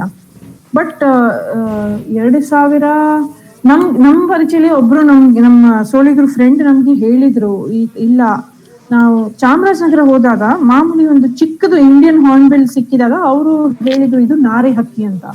ಹೌದಾ ಅಂತ ನಾನ್ ಕೇಳಿದೆ, ಅದು ಮಾಮೂಲಿ ಹಳ್ಳಿ ಕಡೆ ಸಿಗುತ್ತೆ. ಹೌದು. ಆಗ ಅವರು ಹೇಳಿದ್ರು, ನಮ್ಮ ಫ್ರೆಂಡ್ ಹೇಳಿದ್ರು, ನಾನು ಚಿಕ್ಕ ಹುಡುಗ ಇದ್ದಾಗ ಒಂದು ದೊಡ್ಡ ನಾರೆ ಅಂತ ಬರುತ್ತೆ, ನನ್ ಕಾಡಲ್ಲಿ ಹೋದಾಗ ನಮ್ಗೆ ಸಿಗ್ತಾ ಇತ್ತು, ಅದು ತುಂಬಾ ದೊಡ್ಡದ ಹಕ್ಕಿ, ಅದು ಬಂದು ದಪ್ಪಂತೆ ಕುತ್ಕೊಳ್ಳುತ್ತೆ ಕೊಂಬಿನ ಮೇಲೆ ಅಂತ. ಹೌದಾ. ಆವಾಗ ನಮ್ಗೆ ಆಶ್ಚರ್ಯ ಆಯ್ತು, ಏನಕ್ಕೆ ದೊಡ್ಡ ನಾರೆ ಅಂತ ಹೇಳ್ತಾರೆ, ನಾನು ಯಾವಾಗ್ಲೂ ನೋಡಿಲ್ಲ ಅಲ್ವಲ್ಲ. ಸೊ ಈ 15 ವರ್ಷದ ಕೆಲಸದಲ್ಲಿ 2017 ನಾನು ಪೋಸ್ಟ್ ಡಾಕ್ಟರೇಟ್ ಮಾಡಿದಾಗ ಮೊದಲನೇ ಸಲ ನಾನು ಈ ಪಕ್ಷಿ ನೋಡಿದೆ ಕಾಡಿನಲ್ಲಿ. ಅದಕ್ಕಿಂತ 1 ವಾರ ಮುಂಚೆನೆ ನಮ್ಮ ಫ್ರೆಂಡು ಒಬ್ರು ಸೋಲಿಗರು ಇದು ಅವ್ರದೇ ಫೋಟೋ ಅವರು ಇದು ಫೋಟೋ ತೆಗೆದು ನನಗೆ ಹೇಳಿದ್ರು, ನೋಡಿ ಕಾಡಲ್ಲಿ ಇದು ಪಕ್ಷಿ ಇದೆ ಅಂತ. ಅದು ಅಪರೂಪ ಆಗಿ ಬರುತ್ತೆ ಇದೆ. ಅವ್ರ ಭಾಷೆಲಿ ಈ ಪಕ್ಷಿದು ಹೆಸರು ಇದೆ ಅಂತೆ, ಆದ್ರಿಂದಾನೇ ನಮ್ಗೆ ಗೊತ್ತಾಗ್ಬೇಕು ಹೆಸರು ಇಟ್ಕೊಂಡಿದ್ದಾರೆ ಅಂದ್ರೆ ಅದು ಪಕ್ಷಿ ಏನೋ ಇರ್ಬೇಕು ಅಂತ. ಏನೋ ತುಂಬಾ ಅಪರೂಪದ ಯಾವ್ದು ಪಕ್ಷಿ ಇದ್ರೆ, ಈಗ ಉದಾಹರಣೆಗೆ ಮೈಗ್ರೇಟರಿ ಸ್ಪೀಶೀಸ್ ಅಂತೀವಲ್ಲ ನಾವು, ಒಳಸು ಹಕ್ಕಿಗಳು ಬೇರೆ ಕಡೆ ಚಳಿಗಾಲದಲ್ಲಿ ಹಿಮ ಬಿದ್ದಾಗ ಇಲ್ಲಿ ನಮ್ಮ ದೇಶಕ್ಕೆ ಬಂದು ಹೋಗ್ತಾವೆಲ್ಲ, ಅಂತ ಪಕ್ಷಿಗಳಿಗೆ ಸೋಲಿಗ ಭಾಷೆಯಲ್ಲಿ ಹೆಸರುಗಳಿಲ್ಲ. ಬಟ್ ಇದಕ್ಕೆ ಇದೆ, ಅದಕ್ಕೆ ಅದು ಅಷ್ಟೊಂದು ಅಪರೂಪದ ಪಕ್ಷಿ ಅಲ್ಲ ಅಂತ ನಾವು ತಿಳ್ಕೊಬಹುದು. ಸೊ ಇದು ನನ್ಗೆ ಸಿಕ್ಕಿದ್ಮೇಲೆ ಮತ್ತೆ ಇವ್ರದ್ದು ಫೋಟೋ ಇದ್ಮೇಲೆ ನಾವು ಒಂದು ಸರ್ವೆ ಮಾಡಿದೀವಿ, ಎಲ್ಲ ಕಡೆ ಪೋಡು ಹೋಗಿ ಇದ್ರದ್ದು ಫೋಟೋ ತೋರಿಸಿ ನಾವು ಅವಾಗ ನಮ್ಗೆ ಗೊತ್ತಾಯ್ತು, ತುಂಬಾ ಜನ ಈ ಪಕ್ಷಿ ನೋಡಿದ್ದಾರೆ, ದೊಡ್ಡ ನಾರೆ ಅಂತ ತಕ್ಷಣ ಎಲ್ಲ ಹೇಳಿದ್ರು. ಅದ್ರ ಬಗ್ಗೆ ಇನ್ನೂ ಮಾಹಿತಿನೂ ಕೊಟ್ರು, ಯಾವ ತರ ಕಾಡಲ್ಲಿ ಸಿಗುತ್ತೆ, ಯಾವ್ದು ಹಣ್ಣು ತಿನ್ನುತ್ತೆ, ಇದು ಒಂದು ಫ್ರೂಗಿವೋರಸ್ ಸ್ಪೀಶೀಸ್ ಅಂತ ತುಂಬಾ ಹಣ್ಣು ಜಾಸ್ತಿ ತಿನ್ನುತ್ತೆ, ಅದೆಲ್ಲ ಯಾವ ತರ ಹಣ್ಣು ತಿನ್ನುತ್ತೆ ಅಂತ ಅವರು ಸೋಲಿಗರು ಹೇಳಿದ್ರು. ಸೊ ಯಾರು ಅವ್ರಿಗೆ ಕೇಳಿಲ್ಲ ಅಲ್ವಲ್ಲ, ನಾವೇ ಹೋಗಿ ನಾವು ಸಂಶೋಧನೆ ಮಾಡೋಕ್ಕೋಸ್ಕರ ನಾವು ವಿಜ್ಞಾನಿಗಳು ಹೋಗಿ ನಮ್ದು ಬರ್ಡ್ ಲಿಸ್ಟ್ ಮಾಡಿ ಬಂದಿದ್ದೀವಿ. ಬಟ್ ಅಲ್ಲಿ ವಾಸ ಮಾಡೋರಿಗೆ ಯಾರು ಕೇಳಿಲ್ಲ ಇಲ್ಲಿ ಯಾವ ಪಕ್ಷಿ ಸಿಗುತ್ತೆ ಅಂತ. ಸೊ ಇದು ಒಂದು ತುಂಬಾ ಇಂಪಾರ್ಟೆಂಟ್ ಡಿಸ್ಕವರಿ ಅಂತ ಹೇಳ್ಬೋದು BRLs ನಲ್ಲಿ. ಅವ್ರದ್ದು ನಾಲೆಜ್ ಇಂದ ನಮ್ಗೆ ಸಿಕ್ಕಿರೋದು. ಸೊ ಇವಾಗ ಇನ್ನು ಒಬ್ಬರು ಇದ್ದಾರೆ, ಅವರು ಯಾವಾಗ ಅವ್ರಿಗೆ ಇದು ಹಾರ್ನ್ಬಿಲ್ ಸಿಗುತ್ತೆ ಅವರು ನೋಟ್ಸ್ ಮಾಡ್ತಾ ಇದ್ದಾರೆ, ಅವರು ಅದ್ರ ಬಗ್ಗೆ ಸಂಶೋಧನೆ ಮಾಡ್ತಾ ಇದ್ದಾರೆ. ಇನ್ನು ಮುಂದೆ ನಮ್ಗೆ ಈ ಪಕ್ಷಿ ಬಗ್ಗೆ ಇನ್ನೂ ಮಾಹಿತಿ ಸಿಕ್ಬೋದು ಅವರಿಂದ ಅಂತ ಆಸೆ ಪಡ್ತೀನಿ. ರೈಟ್. ಇನ್ನು ಏನಂದ್ರೆ ನಿಮ್ಮ ಮನೆ ಅಡ್ರೆಸ್ ನೀವು ಯಾರಿಗೆ ಕೊಡ್ತೀರಲ್ಲ, ಹೀಗೆ ಕೊಡ್ತೀರಾ? ಏನೋ ಒಂದು ಅಡ್ರೆಸ್ 6ನೇ ಮೇನು, ಇದು ಲೇಔಟ್, ಇದು ಸೊಸೈಟಿ ಅಂತ ಹೇಳ್ತೀರಲ್ವಾ, ಕಾಡು ಒಳಗಡೆ ಅಡ್ರೆಸ್ ಹೇಗೆ ಕೊಡೋದು ಯೋಚನೆ ಮಾಡ್ತೀರಾ? ಹೇಗೆ ಕೊಡ್ತೀರಾ? ಎಲ್ಲ ಹಸಿರುವಾಗಿ ಕಾಣ್ತಾ ಇದೆ. ಸೋಲಿಗರಿಗೆ ಅಡ್ರೆಸ್ ಗೊತ್ತು, ಅವರು ಮೇನು ಲೇಔಟ್ ಸೊಸೈಟಿ ಅಂತ ಹೇಳಲ್ಲ, ಬಟ್ ಅವ್ರು ಕಾಡಲ್ಲಿ ಒಂದೊಂದು ಜಾಗಕ್ಕೆ ಒಂದೊಂದು ಹೆಸರು ಕೊಟ್ಟಿದ್ದಾರೆ. ಪ್ರತಿಯೊಬ್ಬರಿಗೆ ಆ ಜಾಗದ ಗೊತ್ತು. ಅದು ಒಂದ್ ತಂದೆ ತಾಯಿಯಿಂದ ಮಕ್ಕಳಿಗೆ ಕಾಡಿಗೆ ಹೋದಾಗ ಅದು ಆ ಮಾಹಿತಿ ಕಳೀತಾರೆ. ಅವ್ರಿಗೆ ಕಾಡಲ್ಲಿ ಯಾವ ಜಾಗದಲ್ಲಿ ಹೇಗೆ ಹೋಗೋದಂತೆ ಒಂದೊಂದು ಜಾಗದ ಹೆಸರು ಕೊಟ್ಬಿಟ್ಟು ಅವ್ರಿಗೆ ಅಡ್ರೆಸ್ ಗೊತ್ತಾಗುತ್ತೆ. ಆಯ್ತಾ? ಈಗ GPS ಅಂತೆ ನಾವು ಉಪಯೋಗಿಸ್ತೀವಿ ಕಾಡು ಒಳಗಡೆ. ನಮ್ಗೆ ನಾವು ಸೈಂಟಿಸ್ಟ್ ಗಳು ನಾವು ಹೋದಾಗ ನಾವು GPS ಅಂತೆ ಸ್ಯಾಟಲೈಟ್ ಮುಖ ನಮ್ಗೆ ಒಂದು ನಂಬರ್ ಬರುತ್ತೆ. ಆ ನಂಬರ್ ನೋಡ್ಕೊಂಡು ನಾವು ಕಾಡಲ್ಲಿ ಒಂದು ಜಾಗ ಹುಡ್ಕೊಳ್ತೀವಿ. ಅವ್ರ ಜೊತೆ ಕೆಲಸ ಮಾಡಿದಾಗ ನಾನು ಒಂದಿನ GPS ಉಪಯೋಗಿಸೋದು ಬೇಕಾಗಿಲ್ಲ, ಯಾಕೆಂದ್ರೆ ಅವ್ರ ಮೆದ್ದು ಒಳಗಡೆನೆ ಇದೆ ಅದು ಮ್ಯಾಪ್ ಕಾಡಿಂದು. ಆಯ್ತಾ? ನನಗೆ ಎಲ್ಲ ಹಸಿವಾಗಿ ಕಾಣುತ್ತೆ, ನನಗೆ ಆಗಿರ್ತೀನಿ, ಬಟ್ ಅವ್ರ ಜೊತೆಲಿ ಒಂದ್ಸಲ ತೊಂದರೆ ಆಗಿಲ್ಲ. ನನಗೆ ಇದ್ರ ಬಗ್ಗೆನೂ ಸ್ವಲ್ಪ ಸಂಶೋಧನೆ ಮಾಡಿ ಕಾಡಲ್ಲಿ ಯಾವ ರೀತಿ ಹೆಸರು ಕೊಡ್ತಾರೆ ಸೋಲಿಗರು, ಒಂದೊಂದು ಜಾಗಕ್ಕೆ ಹೆಸರು, ಆ ಹೆಸರುದಲ್ಲಿ ಏನಾದ್ರು ಮಾಹಿತಿ ಇದೆಯಾ ಕಾಡ ಬಗ್ಗೆ? ಉದಾಹರಣೆಗೆ ಇದು ಮರ ಕಾಣುತ್ತೆ ಎಲ್ಲ ಕಾಗಿ, ಅದರದ್ದು ಒಂದು ಹೆಸರು ಇದೆ. ಹುಲಿ ಮರ ಹತ್ತುತ್ತೆ ಅಂತ ಗೊತ್ತಾಯ್ತು, ಯಾಕಂದ್ರೆ ಅಲ್ಲಿ ಕೆಳಗಡೆ ಕೊಂಬಿನ ಮೇಲೆ ಅದು ಮಲ್ಗಿತ್ತು. ಯಾರು ಜನ ಕಂಡ ತಕ್ಷಣ ಅದು ಹಾರ್ತಲ್ಲ, ಹುಲಿ ಹಾರಿದ ಹೊಣ್ಣೆ. ಬಟ್ ಇಲ್ಲಿ ನಾನು ಒಂದು ಹೇಳ್ತೀನಿ ಏನಂದ್ರೆ, ಮಾಮೂಲಿಯಾಗಿ ಅವ್ರಿಗೆ ಹುಲಿ ಕಂಡ್ರೆ ಕಾಡಲ್ಲಿ ಹುಲಿ ಅಂತ ಕರೆಯಲ್ಲ, ದೊಡ್ಡ ನಾಯಿ ಅಂತ ಕರೀತಾರೆ. ದೊಡ್ಡ ನಾಯಿ ಅಂದ್ರೆ ಅವರು ನಂಬಿಕೆ ದೊಡ್ಡ ನಾಯಿ ಅಂದ್ರೆ ಉದ್ದಾರಾಗಿ ಅದು ಹೊರಟೋಗುತ್ತೆ, ಬೇಜಾರು ಮಾಡ್ಕೊಂಡ್ವಿ ಅಂತ ಮುಂದೆ ಯಾವಾಗ್ಲೂ ಹೇಳಲ್ಲ. ಅದು ಒಂದು ಹೇಳೋಣ ಅಂತ. ಇದೇ ರೀತಿ ಒಂದೊಂದು ಭೂದೃಶ್ಯ, ಈ ಬೇರಲ್ಸ್ ಅಲ್ಲಿ ತುಂಬಾ ಲ್ಯಾಂಡ್ಸ್ಕೇಪ್ಸ್ ಇದೆ ಅಲ್ಲ, ಒಂದೊಂದು ಭೂದೃಶ್ಯನ ಅವರು ನಂಬಿಕೆನಲ್ಲಿ ಭಾವನಾತ್ಮಕ ಇದೆ, ಅದು ಜೀವ ಇದೆ. ಉದಾಹರಣೆಗೆ ಇದು ಒಂದು ಜಾಗ, ಜೋಡಿಗೆರೆ ಅಂತ ಒಂದು ಜಾಗ ಇದೆ ಬಿಆರ್ಎಲ್ಸ್ ನಲ್ಲಿ. ಅಲ್ಲಿ ದೇವರು ಎಲ್ಲ ದೂರ ತನಕ ಎಲ್ಲ ಒಂದೊಂದು ಬೆಟ್ಟದ ಒಂದೊಂದು ಕಥೆ ಇದೆ, ಒಂದು ದೊಡ್ಡ ಕಥೆಗೆ ಅದು ಸಂಬಂಧಪಟ್ಟಿರೋದು. ಆ ಕಥೆ MMLs ಮಲೆ ಮಹದೇಶ್ವರ ಬೆಟ್ಟಕ್ಕೆ ಸಂಬಂಧಪಟ್ಟುತ್ತೆ. ಅಲ್ಲಿ ಅವರು ದೇವ್ರು ಇದಾರಲ್ಲ ಮಹದೇಶ್ವರ, ಸುಮಾರು ಬುಡಕಟ್ಟು ಜನಕ್ಕೆ ದೇವ್ರು ಆಗ್ಬೇಕು. ಸೊ ಅವ್ರಿಗೆ ಒಂದೊಂದು ಬೆಟ್ಟ, ಒಂದೊಂದು ಮರ, ಅದು ಜೀವ ಇದೆ, ಅದಕ್ಕೆ ಒಂದು ಆತ್ಮ ಇದೆ, ಅದಕ್ಕೆ ಒಂದು ಕಥೆ ಇದೆ ಅದ್ರ ಬಗ್ಗೆ. ಸೊ ಇದೆಲ್ಲ ಹೆಸರು ಕಲೆಕ್ಟ್ ಮಾಡಿದಾಗ ಮಾತ್ರ ನಮಗೆ ಈ ಆಳವಾದ ಸಂಬಂಧ ಅರ್ಥ ಆಯ್ತು, ನಾವು ಅಲ್ವಾ, ನಾವು ಅದಕ್ಕೆ ತಿಳ್ಕೊಬಹುದು. ಸೊ ಇಷ್ಟೆಲ್ಲ ಕೆಲಸ ಮಾಡಿ ಏನಾಗಿದೆ ಅಂದ್ರೆ, ಇತ್ತೀಚೆಗೆ ಈ ಒಂದು 3-4 ತಿಂಗಳ ಹಿಂದೆನೆ ಒಂದು ನಿಘಂಟು ಪ್ರಕಟಿಸಲಾಗಿದೆ. ಅದು ಸೋಲಿಗ ಇಂಗ್ಲಿಷ್ ಡಿಕ್ಷನರಿ. ಸದ್ಯಕ್ಕೆ ಅದು ಸೋಲಿಗ ಇಂಗ್ಲಿಷ್ ನಲ್ಲಿ ಇದೆ, ಒಂದು ಮುಂದೆ ಅಂದ್ರೆ ಕನ್ನಡ ಲಿಪಿ, ಯಾಕೆಂದ್ರೆ ಅವ್ರದ್ದು ಸ್ಕ್ರಿಪ್ಟ್ ಇಲ್ಲ. ಇನ್ನು ಮುಂದೆ Kannada to Kannada, Soliga to Kannada to English ಮಾಡೋದು ಪ್ರಯತ್ನ ಇದೆ, ಪ್ಲಾನ್ ಇದೆ. ಇದ್ರ ಒಳಗಡೆ ಫೋಟೋಸ್ ಎಲ್ಲ ತುಂಬಾ ಇದೆ, ಎಲ್ಲ ನಾವು ಇಷ್ಟು ವರ್ಷ ಕಲೆಕ್ಟ್ ಮಾಡಿರೋದು ಮಾಹಿತಿ ಇದರಲ್ಲಿ ಸಿಗುತ್ತೆ ನಿಮ್ಗೆ. ಈ ಡಿಕ್ಷನರಿ ಬೇಕಾದ್ರೆ BRLs ಗೆ ಹೋಗಿ ಅಲ್ಲಿ ಅವರು ಸಂಘ, ಸೋಲಿಗರು ಸಂಘ ಹತ್ರ ಕೇಳ್ಬೇಕು. ಇನ್ನೊಂದು ನಾವು ಏನ್ ಮಾಡಿದೀವಿ ಅಂದ್ರೆ, ಅವ್ರದ್ದು ಹಾಡುಕೆ, ಅವ್ರದ್ದು ಟ್ರೆಡಿಷನಲ್ ಫೋಕ್ ಸಾಂಗ್ಸ್ ಎಲ್ಲ ನಾವು ಕಲೆಕ್ಟ್ ಮಾಡೋದು ತುಂಬಾ ಪ್ರಯತ್ನ ಪಡ್ತಾ ಇದೀವಿ. ಅದರಲ್ಲಿ ತುಂಬಾ ವೆರೈಟಿ ಏನಿದೆ ಅಂದ್ರೆ, ಕಗ್ಗ, ಓಲಿಗ, ಗೋರುಕ, ಹಾಡುಕೆ, ಇದೆಲ್ಲ ರೊಟ್ಟಿ ಹಬ್ಬ ಟೈಮಲ್ಲಿ ಜಾಸ್ತಿ ಉಪಯೋಗಿಸ್ತಾರೆ ಬರುತ್ತೆ. ಕಗ್ಗ, ಓಲಿಗ ದೇವ್ರಿಗೆ ಕರೀಲಿಕ್ಕೆ ಹಾಡ್ತಾರೆ. ಆಮೇಲೆ ಗಂಡಸರು ಕುಣಿಯುವಾಗ ಗೋರುಕ ಅಂತ ಹಾಡ್ತಾರೆ. ಆ ಗೋರುಕ ಹಾಡು ಇದ್ದಾಗ ಮತ್ತೆ ಗಂಡಸರು ಕುಣಿದಾಗ, ದೇವ್ರು ಮನೆ ಇರುತ್ತೆಲ್ಲ, ಅವ್ರು ಚಿಕ್ಕದಾಗಿ ಕಟ್ಟಿರ್ತಾರೆ, ಅದ್ರ ಒಳಗಡೆ ಹೆಂಗಸರು ಕೂತ್ಕೊಂಡು ಹಾಡುಕೆ ಅಂತೆ ನೈಟಿಂದ ಬೆಳಗ್ಗೆ ಜಾವಕ್ಕಂತ ಅವರು ಕಂಟಿನ್ಯೂ ಆಗಿ ಹಾಡ್ತಾರೆ. ಈ ಹಾಡುಕೆ ಸಾಲು ಸಾಂಗ್ ಸೈಕಲ್ ಅಂತೆ ನಾವು ಅಂತೀವಿ. ಇಲ್ಲಿ ಫೋಟೋದಲ್ಲಿ ನೀವು ನೋಡ್ತಿರಲ್ಲ, ಆ ತರ ಒಂದು ಗ್ರೂಪ್ ಹೆಂಗಸರು ಮತ್ತೆ ಅವ್ರ ಜೊತೆಲಿ ಒಬ್ರು ಗಂಡಸರು ಇರ್ತಾರೆ. ಅವ್ರು ಮಾಮೂಲಿ ಆಗಿ ಪ್ರೀಸ್ಟ್ ಅಂತೆ, ತಮ್ಮಡಿ ಅಂತ ಇರ್ಬೇಕು ಆ ದೇವ್ರಿಗೆ ಸಂಬಂಧಪಟ್ಟಿರೋದು, ಅವರು ಕಾಡ್ ದೇವ್ರಿಗೆ ಸಂಬಂಧಪಟ್ಟಿರೋದು. ಆ ಗುರು ಒಂದು 2-3 ಶಬ್ದ ಹೇಳ್ತಾರೆ ಆ ಹಾಡುಕೆದು, ಒಂದೊಂದು ವಾಕ್ಯ, ಮತ್ತೆ ಮಿಕ್ಕಿರೋದು ಎಲ್ಲ ಆ ಹೆಂಗಸರು ಸೇರಿ ಹಾಡ್ತಾರೆ. ಈ ಹಾಡುಕೆ ಒಳಗಡೆ ಎಷ್ಟು ಪರಿಸರ ಬಗ್ಗೆ ಮಾಹಿತಿ ಇದೆ ಅಂದ್ರೆ, ಪಕ್ಷಿಗಳು, ಪ್ರಾಣಿಗಳು, ಜಾಗ ಹೆಸರು, ದೇವರು, ತುಂಬಾನೇ ಮಾಹಿತಿ ತುಂಬಿದೆ. ಇದು ನಾವು ಫಸ್ಟ್ ಟೈಮ್ ಇದು ಈ ಪೂರ್ತಿ ಹಾಡುಕೆ ರೆಕಾರ್ಡ್ ಮಾಡಿರೋದು ನಾವೇ ಫಸ್ಟ್ ಟೈಮ್. ಈಗ ಇತ್ತೀಚೆಗೆ ನಾವು ನಾನು ಪೋಸ್ಟ್ ಡಾಕ್ಟರೇಟ್ ಮಾಡಿದಾಗ ತುಂಬಾ ಕಷ್ಟಪಟ್ಟು ನಾವು ಇದು ಕ್ಲಿಯರ್ ಆಗಿ ರೆಕಾರ್ಡ್ ಮಾಡಿದೀವಿ. ಫುಲ್ ಸೈಕಲ್ ನಾವು ರೆಕಾರ್ಡ್ ಮಾಡಿದೀವಿ. ಇವರು ಬೀರೇಗೌಡರು ಅಂತ ಗುರು ಇದ್ದಾರೆ, ಮತ್ತೆ ಬೇರೆ ಬೇರೆ ಹೆಂಗಸರು ಅವರು ಸಹಾಯ ಜೊತೆಲಿ. ಇನ್ನು ಅದರದ್ದು ಟ್ರಾನ್ಸ್ಲೇಷನ್ ನಡೀತಾ ಇದೆ. ಮತ್ತೆ ಇದು ಹಾಡುಕೆ ಎಲ್ಲ ಕಲಿಯೋದು ಇವಾಗ ಇರೋದು ಸೋಲಿಗೆ ಮಕ್ಕಳು ಕಲಿಯೋದು ತುಂಬಾ ಕಡಿಮೆ ಆಗಿದೆ. ಚಿಕ್ಕ ಹುಡುಗಿರು ಇವಾಗ ಕೂರಲ್ಲ, ಹೆಂಗಸರ ಜೊತೆ ಕೂತ್ಕೊಂಡೇನೆ ಅವರು ಹಬ್ಬದಲ್ಲಿ ಕಲಿತಿದ್ರು, ಅದು ಕೂರಲ್ಲ. ಸೊ ನಾವು ಏನ್ ಮಾಡ್ಬೇಕಂದ್ರೆ, ನಾವು ಇದ್ರೆಲ್ಲ ಒಂದು ಚಿಪ್ಗೆ ಹಾಕಿ, ಒಂದು SD ಕಾರ್ಡ್ಗೆ ಹಾಕಿ ನಾವು ಸಮುದಾಯಕ್ಕೆ ವಾಪಸ್ ಕೊಟ್ಟಿದೀವಿ. ಅವರು ಕೇಳ್ಬೋದು ಅಂತ, ಕೇಳಿ ಕಲಿಬೋದು ಅಂತ. ಅದು ಒಂದು ಪ್ರಯತ್ನ ನಡೀತಾ ಇದೆ. ಒಂದು ತುಂಬಾ ಅದ್ಭುತ ಈ ಪ್ರಾಕ್ಟೀಸ್ ಅವರು ಅಂದ್ರೆ ಏನು, ಅದು ಫುಲ್ಲು ಅಳಿದೋಗಿದೆ ಇವಾಗ. ಅದಕ್ಕೆ ಸೊಡ್ಡು ಅಂತ ಹೇಳ್ತಿದ್ರು ಅವರು. ಸೊಡ್ಡು ಏನಂದ್ರೆ, ಅದು ರೊಟ್ಟಿ ಹಬ್ಬಕ್ಕೆ ಎಲ್ಲ ಜನ ಸೇರ್ತಿದ್ರಲ್ಲ ಬೇರೆ ಬೇರೆ ಪೋಡಿಂದ. ಆವಾಗ ಹಬ್ಬ ಮುಗ್ದಿದ್ಮೇಲೆ ಅವರು ವಾಪಸ್ ಹೋಗ್ತಿದ್ರು, ಅವ್ರವ್ರ ಮನೆಗೆ, ಅವ್ರವ್ರ ಪೋಡುಗೆ ಕಾಡಲ್ಲಿ ನಡ್ಕೊಂಡು ಹೋಗ್ತಿದ್ರಲ್ಲ.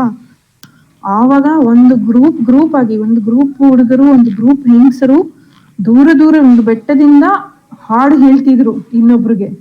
ಅದು ಒಂಥರ ತುಂಬಾ ಫೀಲಿಂಗ್ ಅಂತೀವಲ್ಲ ನಾವು, ತುಂಬಾ ಭಾವನೆ ಜೊತೆ ಹಾಡು ಇರ್ತಿದ್ವಿ. ಒಂಥರ ಕೆಲವೊಂದು ಪ್ರೀತಿ ಹಾಡು, ಕೆಲವೊಂದು ರೇಗಿಸಿದ ಹಾಡು, ಅದಕ್ಕೆ ಅವರು ಸೊಡ್ಡು ಅಂತಿದ್ರು. ಇವಾಗ ರೊಟ್ಟಿ ಹಬ್ಬ ಇರುತ್ತೆ, ಬಟ್ ಅದೇ ಅವರು ಇವಾಗ ಅಷ್ಟೊಂದು ಸೊಡ್ಡು ಯಾರು ಹೇಳಲ್ಲ. ತುಂಬಾ ವಯಸ್ಸಿನವ್ರಿಗೆ, ಎಲ್ಡರ್ಸ್ಗೆ ಮಾತ್ರ ನೆನಪಿದೆ ಕೆಲವೊಂದು ಸೊಡ್ಡು. ಬಟ್ ಅದು ಒಂದು ತುಂಬಾ ಅದ್ಭುತ ಸಂಬಂಧ ಇತ್ತು. ಅವರು ನಂಬಿಕೆ ಕೂಡ ಇತ್ತು, ಅವರು ಸೊಡ್ಡು ಕಾಡು ಸೊಡ್ಡು ಕೇಳಿದ್ರೆ ಕಾಡಿಗೆ ಕೂಡ ಆರೋಗ್ಯವಾಗಿರುತ್ತೆ ಅಂತ ಒಂದು ನಂಬಿಕೆ ಇತ್ತು. ಅದು ಇವಾಗ ತುಂಬಾ ಕಡಿಮೆ, ಆಲ್ಮೋಸ್ಟ್ ಹೋಗಿದೆ. ನಾವು ಪ್ರಯತ್ನ ಪಡ್ತಾ ಇದೀವಿ ಡಾಕ್ಯುಮೆಂಟ್ ಮಾಡೋದು, ಬಟ್ ನೋಡೋಣ ಏನಾಗುತ್ತೆ ಅಂತ. ಹಂಗೆ ಪುನರ್ಚಿತ್ ಸಂಸ್ಥೆ ಜೊತೆ ನಾನು 2014 ಸೇರಿದ್ದೀನಿ. ಬೆಟ್ಟದ ಅಡಿಲಿ ನಾಗವಳ್ಳಿ ಅಂತ ಒಂದು ಹಳ್ಳಿಲಿ ಅವ್ರದ್ದು ಸಂಸ್ಥೆ ಇದೆ. ಇದು ಅವ್ರ ವೆಬ್ಸೈಟ್ ನೀವು ಹೋಗಿ ನೋಡ್ಕೋಬಹುದು. ತುಂಬಾ ಕೆಲಸ ಮಾಡ್ತಾರೆ ಅವರು, ರೈತರ ಜೊತೆ, ಯುವಕರ ಜೊತೆ. ಇವರು ಇಂಟ್ರೊಡಕ್ಷನ್ ಅಲ್ಲಿ ಹೇಳಿದಾಗ ನಾನು ಮುಖ್ಯವಾಗಿ ಅವ್ರದ್ದು ಸಮಗ್ರ ಕಲಿಕೆ ಕಾರ್ಯಕ್ರಮ ಇದೆ, ಇಂಟಿಗ್ರೇಟೆಡ್ ಲರ್ನಿಂಗ್ ಪ್ರೋಗ್ರಾಮ್ ರೂರಲ್ ಯೂತ್ಗೆ. ಅದರಲ್ಲಿ ನಾನು ಕಾಡು ನಾಡು ಅಂತ ಒಂದು ಮಾಡ್ಯೂಲ್ ನಡೆಸ್ತೀನಿ. ಆಮೇಲೆ ಇತ್ತೀಚೆಗೆ ನಾವು ಒಂದು ಹವಾಮಾನ ಬದಲಾವಣೆ ಬಗ್ಗೆ ನಾವು ಒಂದು ಪ್ರಾಜೆಕ್ಟ್ ಅಂತ ಹೇಳಲ್ಲ, ಒಂದು ಪ್ರೋಗ್ರಾಮ್ ಮಾಡಿದೀವಿ. ಈ ಕೊರೋನಾ ಬರಕ್ಕೆ ಮುಂಚೆನೆ ನಡೀತಾ ಇತ್ತು ಅದು.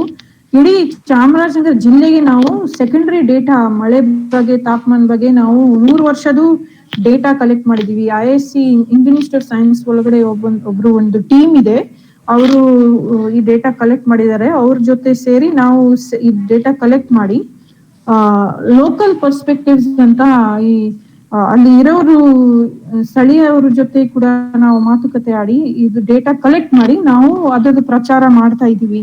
ಎಲ್ಲರ ಹತ್ರ, ರೈತರುಗಳ ಹತ್ರ, ಸರ್ಕಾರ ಅಧಿಕಾರಿಗಳ ಹತ್ರ, ಸ್ಥಳೀಯವ್ರ ಹತ್ರ, ಹೇಗೆ ಹವಾಮಾನ ಬದಲಾವಣೆ ಆಗಿದೆ, ಇನ್ನು ಮುಂದೆ ಬರಡು ಭವಿಷ್ಯ ಇದೆಯಾ, ಏನ್ ಮಾಡ್ಬೋದು, ಏನೇನ್ ಆಗಿದೆ ಅಂತ ನಾವು ಒಂದು ಕಾರ್ಯಕ್ರಮ ನಡೆಸಿದೀವಿ. ಅದರಲ್ಲಿ ನಾನು BRLs ಬಗ್ಗೆ ಸ್ವಲ್ಪ ಮಾಹಿತಿ ಕಲೆಕ್ಟ್ ಮಾಡಿದೆ, ಅದ್ರ ಬಗ್ಗೆ ಒಂಚೂರು ಹೇಳ್ತೀನಿ. ತುಂಬಾ ಬದಲಾವಣೆ ಆಗಿದೆ. ಎಲ್ಲರೂ ಸೋಲಿಗರು ಹೇಳ್ತಾರೆ ಹವಾಮಾನ ತುಂಬಾ ಬದಲಾವಣೆ ಆಗಿದೆ ಅಂತ. 15 ವರ್ಷದಿಂದ ನಾನು ಕೂಡ ತುಂಬಾ ಬದಲಾವಣೆ ನೋಡಿದ್ದೀನಿ. ಕಾಡಿನಲ್ಲಿ. ಈ ತುಂಬಾ ಪ್ರಾಣಿ ಸಾಯ್ತಾ ಇದಾವೆ. 2-3 ವರ್ಷ ಬರ ಇರುತ್ತೆ, ಮುಂಗಾರು ಬರಲ್ಲ, ಮುಂಗಾರು ಮಳೆ ಬರಲ್ಲ. ಆವಾಗ ಪ್ರಾಣಿ ತುಂಬಾ ಪ್ರಾಣಿ ಸಾಯ್ತವೆ. ಕಾಡಿಂದ ಹಳ್ಳಿ ಕಡೆ ಹೋಗಿ ಆ ಈ ಕರೆಂಟ್ ತಂತಿಗೆ ಬಿದ್ದು ಸಾಯ್ತವೆ ಅಥವಾ ನೀರಿಗೋಸ್ಕರ ಸಾಯ್ತವೆ. ಕಾಡಿನ ಬೆಂಕಿ ಹೆಚ್ಚಿಗಾಗಿದೆ ಇವಾಗ, ದೊಡ್ಡ ದೊಡ್ಡ ಬೆಂಕಿ, ಫಾರೆಸ್ಟ್ ಫೈರ್ಸ್. ನೀವು ಎಲ್ಲ ನ್ಯೂಸ್ ಅಲ್ಲಿ ನೋಡಿರ್ತೀರಾ, 2-3 ವರ್ಷ ಹಿಂದೆ ಬಂಡೀಪುರದಲ್ಲಿ ಹೇಗೆ ನಾಶ ಆಗಿತ್ತಂತ. ಅದನ್ನು ಹೆಚ್ಚಿಗೆ ಆಗ್ತಾ ಇದೆ ಇವಾಗ, ಫಾರೆಸ್ಟ್ ಫೈರ್ಸ್ ಅಂತ. ಇದೆಲ್ಲ ಇಂದ ಈ ನಾನು ಲಂಟನ ಬಗ್ಗೆ ಮುಂದೆ ಮಾತಾಡಿದೆ ಅಲ್ಲ, ಇನ್ವೇಸಿವ್ ಸ್ಪೀಶೀಸ್ ಅಂತ. ಕ್ಲೈಮೇಟ್ ಚೇಂಜ್ ಇಂದ ಬೇರೆ ಎಲ್ಲ ಜಾತಿಗೆ ತೊಂದರೆ ಆಗ್ತಾ ಇದೆ, ಬಟ್ ಇದು ಈ ತರ ಇನ್ವೇಸಿವ್ ಸ್ಪೀಶೀಸ್ಗೆ ಇನ್ನೂ ಹೆಚ್ಚುತ್ತಾ ಇದೆ. ಅದಕ್ಕೆ ಏನು ಪ್ರಾಬ್ಲಮ್ ಇಲ್ಲ, ಇನ್ನೂ ಜಾಸ್ತಿನೇ ಆಗ್ತಾ ಇದೆ. ಅದರದ್ದು ಎಲ್ಲ ಕಡೆ ಹಬ್ಕೊಂಡು ಮಳೆ ನೀರು ಕೂಡ ಹರಿತಾ ಇಲ್ಲ. ಅದು ಬ್ಲಾಕ್ ಆಗಿದೆ. ಈ ತರ ಕೆರೆಗಳಲ್ಲಿ ಬೆಟ್ಟದಿಂದ ಮಳೆ ಬಂದ್ರೆ ಆ ನೀರ್ ಬಂದು ಇಲ್ಲಿ ಹರಿದ ನೀರು ಇಲ್ಲಿ ಬರ್ತಾ ಅದು ಇಲ್ಲ ಇವಾಗ.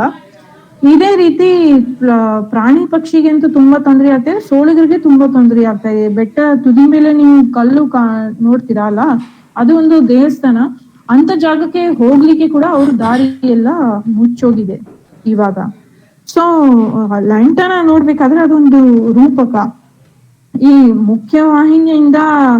ಮುಖ್ಯವಾಹಿನಿಯದ ಪ್ರಭಾವದಿಂದ ಸೋಲಿಗರ ಭಾಷೆ, ಅವರು ಸಂಪ್ರದಾಯಕ್ಕೆ ಹೇಗೆ ಸವಿದೋಗ್ತಾ ಇದೆ ಅಲ್ಲ, ಅದೇ ರೀತಿ ಲಂಟನ ಇಂದ ಹಾಡು ವೈವಿಧ್ಯತೆ ಅದನ್ನೇ ಹಬ್ಕೊಂಡು ಅದು ಕಾಡಿನ ವೈವಿಧ್ಯತೆ ಸವೆದೋಗ್ತಾ ಇದೆ ಅಂತ ಒಂದು ನಾವು ನೋಡ್ಬೋದು.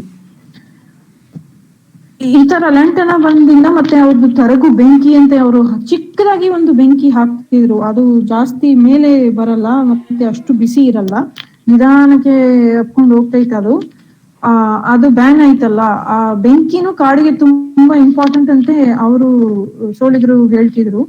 ಬಟ್ ಬೆಂಕಿ ಕಾಡಿಗೆ ಕೆಟ್ಟದು ಅಂತ ಬ್ರಿಟಿಷ್ ಪರ್ಸ್ಪೆಕ್ಟಿವ್, ದೃಷ್ಟಿಕೋನ ಅಂತೆ. ನಾನು ಹೇಳಿದೆ ಅಲ್ಲ, ಕೊಲೋನಿಯಲ್ ಪರ್ಸ್ಪೆಕ್ಟಿವ್ ಅಂತ. ಸೊ ಅದು ಬ್ಯಾನ್ ಆದ್ಮೇಲೆ ತುಂಬಾ ಈ ತರ ಚಿಕ್ಕ ಚಿಕ್ಕ ಗಿಡಗಳು ನಶಿಸಿ ಆಗಿದೆ, ಲೋಕಲಿ ಎಕ್ಸ್ಟಿಂಕ್ಟ್ ಆಗಿದೆ, ಅಳಿದೋಗಿದೆ.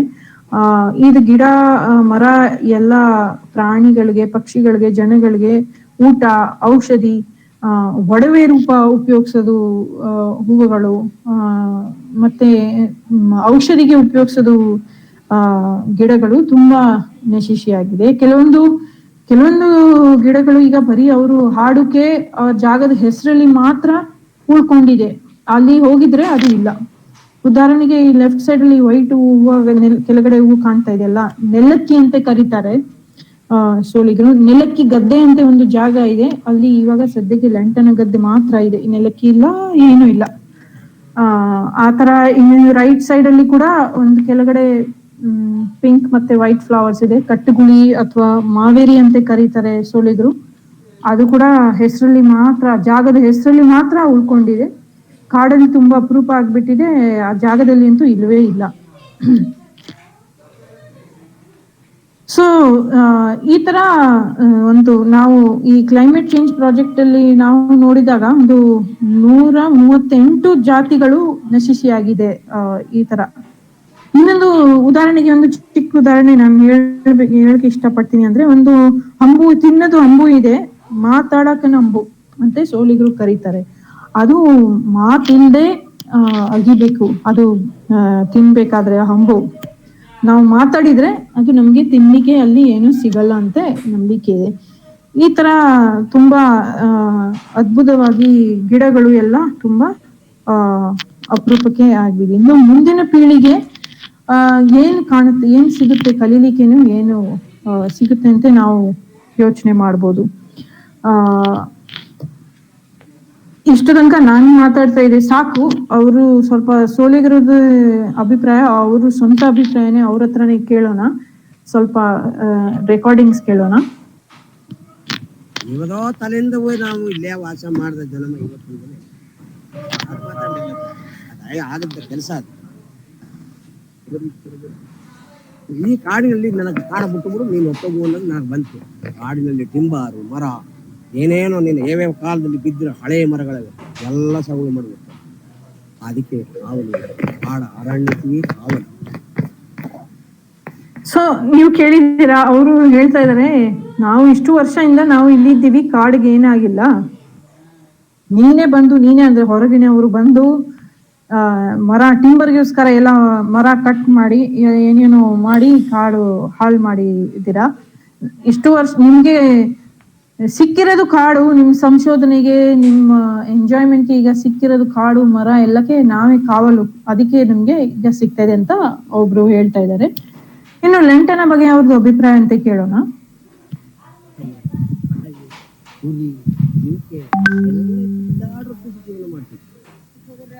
ನೀನು ಒಂದು ಆರಂಭದ ಮೆರಿಕೆಯನ್ನು ಕಿರಲ್ಲ, ಅದೇನು ಮಾಡಿದೆ ನೀನು, ಕಾಡು ಕಡ್ದು ಬಿಟ್ಟೆ, ಲಂಟಲ್ಲಿ ಹೋಗಿಲ್ಲ, ನಿನಗೆ ದೊಡ್ಡದಾಗಿ ದೊಡ್ಡ ಕಾಡು ಬಂದುಬಿಡ್ತು, ಅಲ್ಲಿ ಬಗೆದಾಡದವೆ, ಅಲ್ಲಿ ಕೈ ಹಾಕಿದ್ರೆ ಏನು ತೀನು ಇಲ್ಲೇ, ಬಿದಿರು ಉಡೆ ಇಲ್ಲೇ, ಬಿದಿರು ಶೇಡೆ ಇಲ್ಲೇ, ಕಿರಿಬಿದಿರು ತಕ್ಕಂಥದ್ದು ಮುಗಿ ಸತ್ತೇ ಹೊತ್ತು ಎಲ್ಲ ಈಗ ಮೈಸೂರು ಅರಮನೆ ಕಾಲುವೆ. ಸೊ ಇದು ಈ ರೆಕಾರ್ಡಿಂಗ್ ಮಾಡಿದಾಗ ನಾವು ನಗಾಡ್ತೀವಿ, ಆ ತಾತ ಹೇಳ್ತಾರಲ್ಲ ಎಲ್ಲ ಆನೆಗೆ ಊಟ ಇಲ್ಲ, ಲಂಟನ ಬಂದು ಅದ್ರದ್ದು ಊಟ ಎಲ್ಲ ಹಾಳಾಯ್ತು, ನಮ್ಗೆ ಊಟ ಇಲ್ಲ, ಪ್ರಾಣಿ ಪಕ್ಷಿಗೆ ಊಟ ಇಲ್ಲ, ಎಲ್ಲಿ ಹೋಗುತ್ತೆ ಪ್ರಾಣಿ ಆನೆ, ಎಲ್ಲಿ ಹೋಗುತ್ತೆ, ಅದು ಹಳ್ಳಿ ಕಡೆ ಹೋಗುತ್ತೆ, ಊರ್ ಕಡೆ ಹೋಗುತ್ತೆ, ಮೈಸೂರು ಅರಮನೆಗೆ ಹೋಗುತ್ತೆ ಅಂತ ಹೇಳ್ತಾ ಇದ್ರಲ್ಲ. ನಿಜವಾಗ್ಲೂ ಅದೇ ಮುಂದಿನ ವರ್ಷ ನಿಮ್ಗೆ ನೆನಪಿರುತ್ತೆ, ಅದು ಮೈಸೂರು ಅರಮನೆ ಹತ್ರನೇ ಆನೆ ಬಂದು ನುಗ್ಗಿತ್ತು. ಇದು ಒಂಥರ ಪ್ರೊಫೆಸಿ ಅಂತ ನಾವು ಹೇಳ್ತೀವಲ್ಲ, ಮುಂದಿನ ಯೋಚನೆ ಮಾಡಿ ಅವ್ರು ಹೆಂಗೆ ಹೇಳಿದ್ರು ಗೊತ್ತಿಲ್ಲ, ಅದು ರಿಯಲ್ ಆಯ್ತು. ಸೊ ಈ ತರ ಇದೆ. ಹಾ, ಯಾರು ಹೇಳ್ತಿದ್ರು ನೋಡಿ ಪಾಪ ಕಾರಣ ಹೆಂಗ್ ಜೀವನ ಮಾಡ್ತಾರೆ. ಇಷ್ಟು ತನಕ ನಾವು ಜನಗಳ ಬಗ್ಗೆ, ಮನುಷ್ಯ ಜಾತಿಗಳ ಬಗ್ಗೆ ಕೇಳಿದೀವಿ, ನೋಡಿದೀವಿ. ಬಟ್ ನಾವು ಮರಿಬಾರ್ದು, ಕಾಡು ಒಳಗಡೆ ಪ್ರಾಣಿಗಳು ಕೂಡ ಇದಾವೆ. ಸ್ವಲ್ಪ ಪ್ರಾಣಿ ನೋಡೋಣ ಇವಾಗ. ಆನೆ ಅಂತೂ ಇದ್ದೇ ಇರುತ್ತೆ. ಸ್ವಲ್ಪ ವಾಲ್ಯೂಮ್ ಕಡಿಮೆ ಮಾಡ್ಬಿಡ್ತೀನಿ.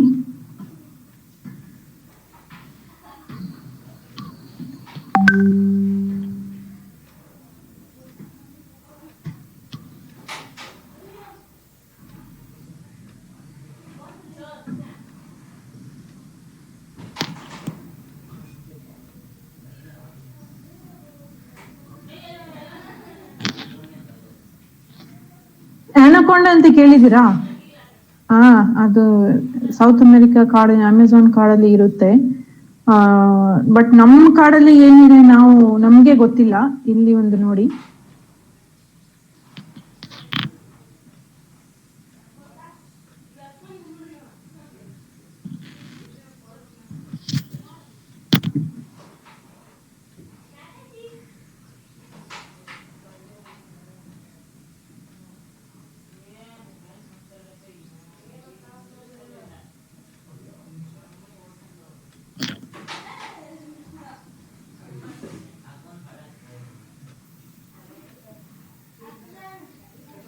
ನಾವು ಇದು ಅನಕೊಂಡ ಅಲ್ಲ, ಇದು ಪೈಥನ್, ಹೆಬ್ಬಾವು. ತುಂಬಾ ಈ ಜನಗಳು ಟೈಗರ್ ನೋಡ್ಲಿಕ್ಕೆ ಇಷ್ಟಪಡ್ತಾರೆ ಅಲ್ಲ. ಈ ದೃಶ್ಯ ನಮ್ಗೆ ಜೀವನದಲ್ಲಿ ಒಂದೇ ಸಲ ಸಿಗುತ್ತೆ, ಇಷ್ಟು ದೊಡ್ಡದ ಹೆಬ್ಬಾವು. ನಾವು ಒಂದ್ಸಲ ಅಷ್ಟೇ ನಮ್ಗೆ ಸಿಗುತ್ತೆ, ಇದು ತುಂಬಾ ಅಪರೂಪದ ದೃಶ್ಯ. ಬಟ್ ಏನೇನಿದೆ ನಮ್ ಕಾಡಲ್ಲಿ ನಮ್ಗೆ ಗೊತ್ತಿಲ್ಲ, ನಾವು ಅದಕ್ಕೆ ವ್ಯಾಲ್ಯೂ ಕೊಡಲ್ಲ. ನಾವು ಹೊರ ದೇಶದ ಪ್ರಾಣಿಗಳಿಗೆ ಜಾಸ್ತಿ ವ್ಯಾಲ್ಯೂ ಕೊಡ್ತೀವಿ, ವಾವ್ ಅಂತೀವಿ. ಸೊ ಇದು ಕೂಡ ಇದ್ರದ್ದು ಒಂದು ಕಥೆ ಇದೆ, ಟೈಮ್ ಇದ್ರೆ ಆಮೇಲೆ ಹೇಳೋಣ. ಸದ್ಯಕ್ಕೆ ಮುಂದೆ ನೋಡೋಣ. ಕರಡಿ.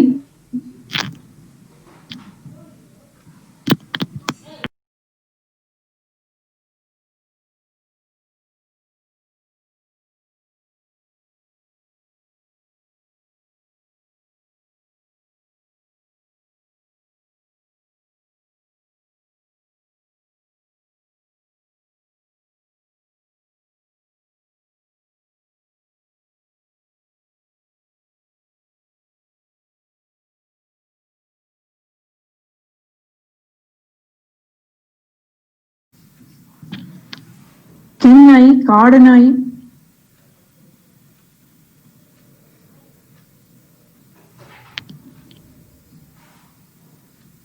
ಎಷ್ಟಿದೆ ಲೆಕ್ಕ ಹಾಕ್ತೀರಾ?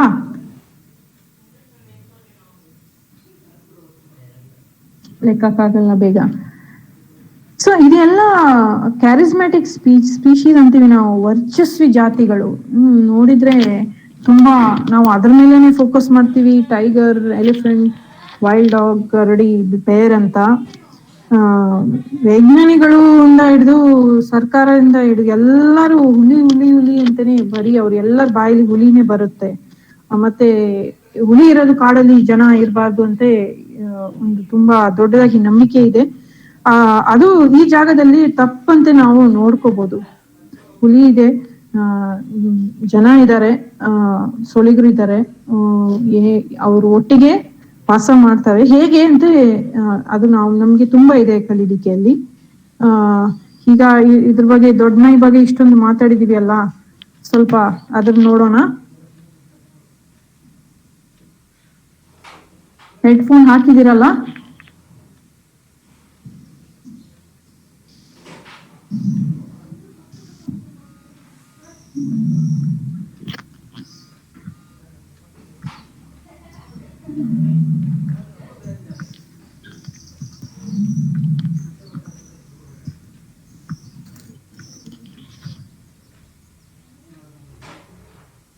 ಹೇಳಿದ್ದೀರಾ? ಇವಾಗ ವಿಡಿಯೋನ ನೋಡಿ. ವಿಡಿಯೋ ತುಂಬಾ ಶೇಕ್ ಆಗ್ತಾ ಇದೆ. ಯಾಕೆಂದ್ರೆ ನಮ್ಗೆ ತುಂಬಾ ಭಯ ಆಯ್ತು. ನಾವು ಅದು ಹಿಂದೆ ಹೋದಾಗ ನಮ್ದೇ ದಾರಿಗೆ ಬಂದಿತ್ತು, ಅದಕ್ಕೆ ನಮ್ದು ಕೈ ಶೇಕ್ ಆಗ್ತದೆ. ನನ್ನಂತೂ ಫುಲ್ ಶೇಕ್. ನಮ್ಮ ಜೊತೆಲಿ ಇರೋರೇ ವಿಡಿಯೋ ತೆಗಿತಿದ್ರು, ಒಬ್ರು ಜಡೆ ಅಂತ.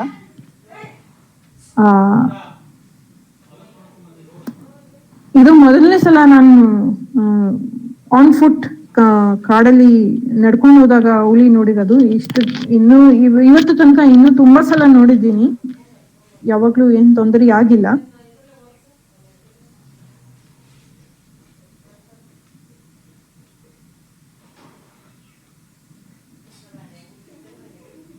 ಅದಕ್ಕೆ ಗೊತ್ತಿತ್ತು ನಾವು ಇದ್ದೀವಿ ಅಂತ, ಅದು ಪಾಡಿಗೆ ಹೋಗ್ತಾ ಇತ್ತು ಆರಾಮಾಗಿ. ನಾವು ಎಷ್ಟು ಸಲ ಹುಲಿ ನೋಡಿದೀವಿ, ಅದಕ್ಕಿಂತ 100 ಸಲ ಜಾಸ್ತಿ ಅದು ನಮಗೆ ನೋಡಿದೆ ಖಂಡಿತ. ಸೊ ಅದಕ್ಕೆ ಗೊತ್ತಿರುತ್ತೆ ನಾವು ಎಲ್ಲಿ ಇರ್ತೀವಿ ಅಂತ. ಅದಕ್ಕೆ ಬೇಕಾವಾಗ ಮಾತ್ರ ನಮಗೆ ತೋರಿಸುತ್ತೆ ಅಲ್ವಾ?